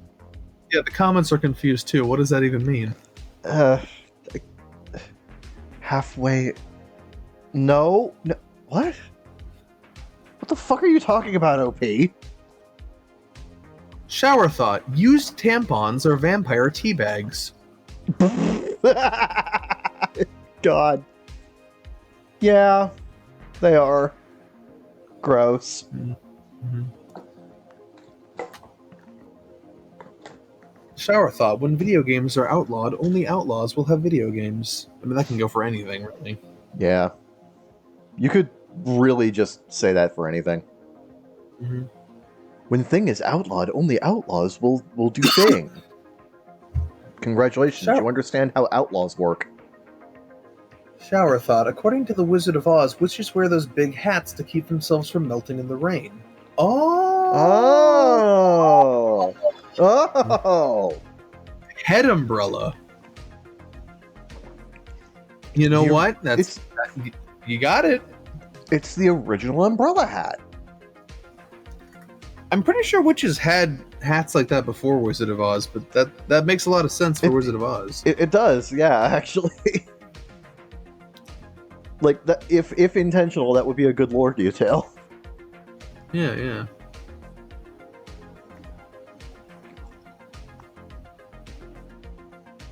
Shower thought, the Millennium Falcon is ugly looking and way too big. That goes on our unpopular opinion, sir. You are on the wrong subreddit for this, my friend. Also, the entire point about it is that it's a giant hunk of shit anyway. So a hunk of junk. What about that one? That one's garbage. Oh, here we have the most common shower thought of all time. You bake cookies, but you cook bacon. Oh, really? Aren't you clever, Chipotle Lord? I'm not even sure you're the real Lord of Chipotle. I would doubt that as well.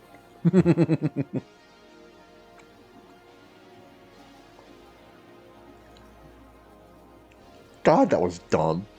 Shower thought, decapitated zombie head won't be able to make many noises. Yeah. True. Shower thought, streaming services really don't want you to see the end credits. That's not a shower thought. That's just an observation you've made about the world. It just happens, yeah. They want you to consume media and go on to next media. Yeah. Shower thought, it's possible to go your entire life never needing to jump.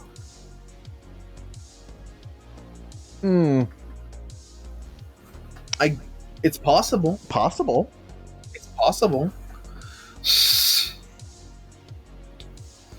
Oh,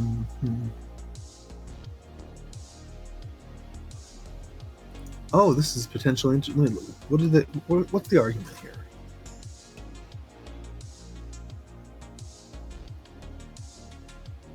here? Michael Jackson's death could have been prevented if he was found guilty. Huh. I guess.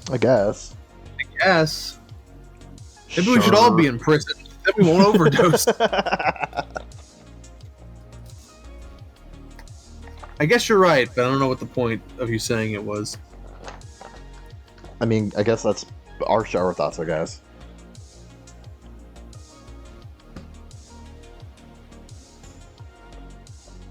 Not our unpopular opinions, our shower thoughts. Shower thoughts. You have never touched the entirety of your house. Yes, I guess I've never touched every single square inch of the surface that comprises my house. Yeah, I guess. Probably. Yeah. Shower thought. Totally wild that we go to sleep, dream nonsense, and then get up like nothing happened. Not true. Sometimes I'm scared witless. Yeah, sometimes I wake up and I'm like, what the fuck was that? Yeah. That reminds me of like the fucking episode of Arthur where Buster has a dream that like is a parody of South Park and he's getting probed by aliens. He wakes up and he's like, that was scary, and then goes back to sleep. Yeah. Shower thought, the Uchiha clan symbol is a table tennis racket because they keep passing their eyeballs to each other like table tennis. It's a paper fan, but okay, that's funnier. Their symbol is a paper fan because they fan the flames that makes them hotter because they're fire release users. Sure.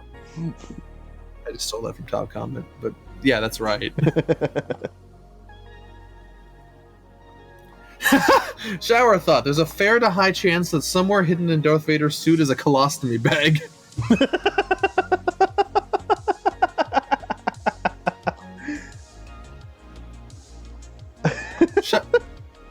Yeah. Shower thought, mirrors have a delay because light's speed is not infinite. That's a good point, actually. I never thought about that. True. But yeah, there is a delay on mirrors. Just ever so slightly.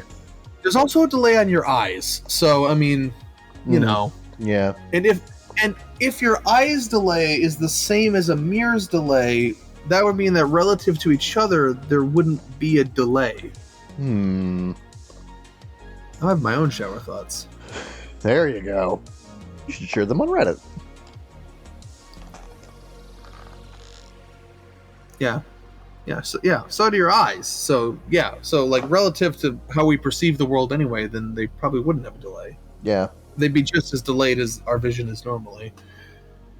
Unless you have like like mirrors facing mirrors facing mirrors facing. Yeah.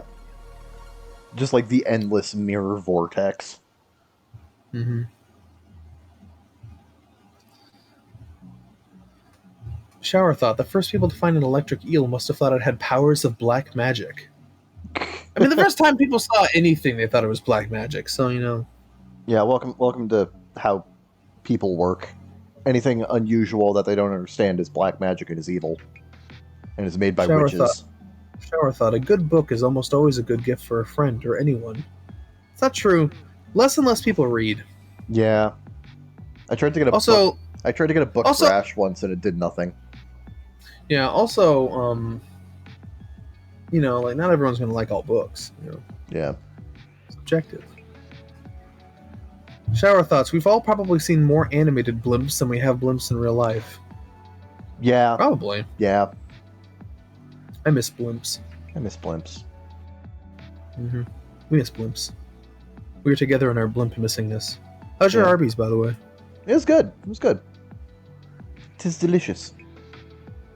The meats, Shower thought. They are good. Shower thoughts. Milk chocolate and chocolate milk are similar, but entirely different.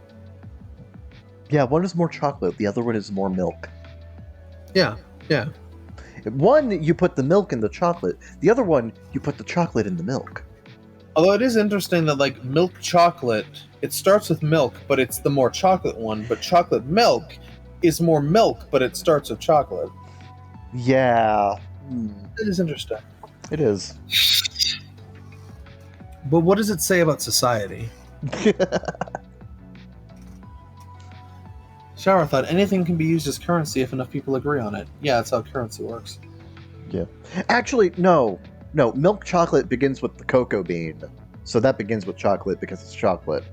And milk begins with... No, I'm saying milk chocolate is chocolate, but the first word is milk. Right, okay, that makes... Okay, yeah. So, like, the opposite of what should be emphasized is emphasized in each name. Right. Huh. Yeah. But that's probably because what we're emphasizing is the difference from the base form. Yeah. Say milk chocolate, we're not distinguishing it from milk, we're distinguishing it from chocolate. Yeah. Because it is chocolate by saying it has more milk. And then chocolate milk, we're distinguishing it from regular milk because it is chocolate flavored. So, yeah, that's why we do that. Okay.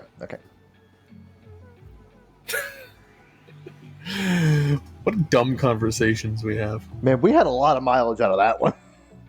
Yeah.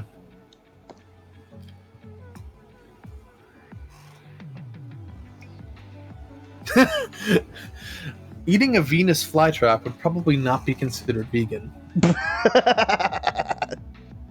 It depends. Did it eat recently? I mean, I guess it must have. It's got to eat pretty frequently. Yeah. Anyway, I think that's good. That's done. Good. Yep.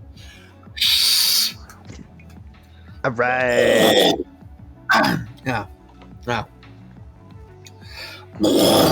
Fuck. Careful. So phlegmy. Thank you for listening to the Baka Gaijin Show with those two fucks you know.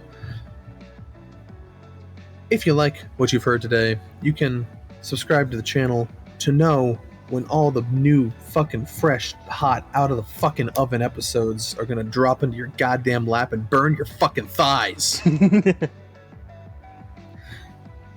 And you can leave a comment below if you so feel inclined. You can give us a like, do all that shit. You can email us to be a part of the show at bakagaijinshow@gmail.com if you want it read out on air with your comments, questions, concerns, topic suggestions, whatever the fuck you want to put in an email. You can put it in an email and send it to us. And you can also follow us on Twitter at ZekeFreak and at CCharmanderK. This has been the Baka Gaijin Show. Hi. Yes. I was gonna say a joke and I forgot what it was. That happens occasionally. Yeah, let's quit while we're ahead. Zeke freak out. Ciao ciao for now.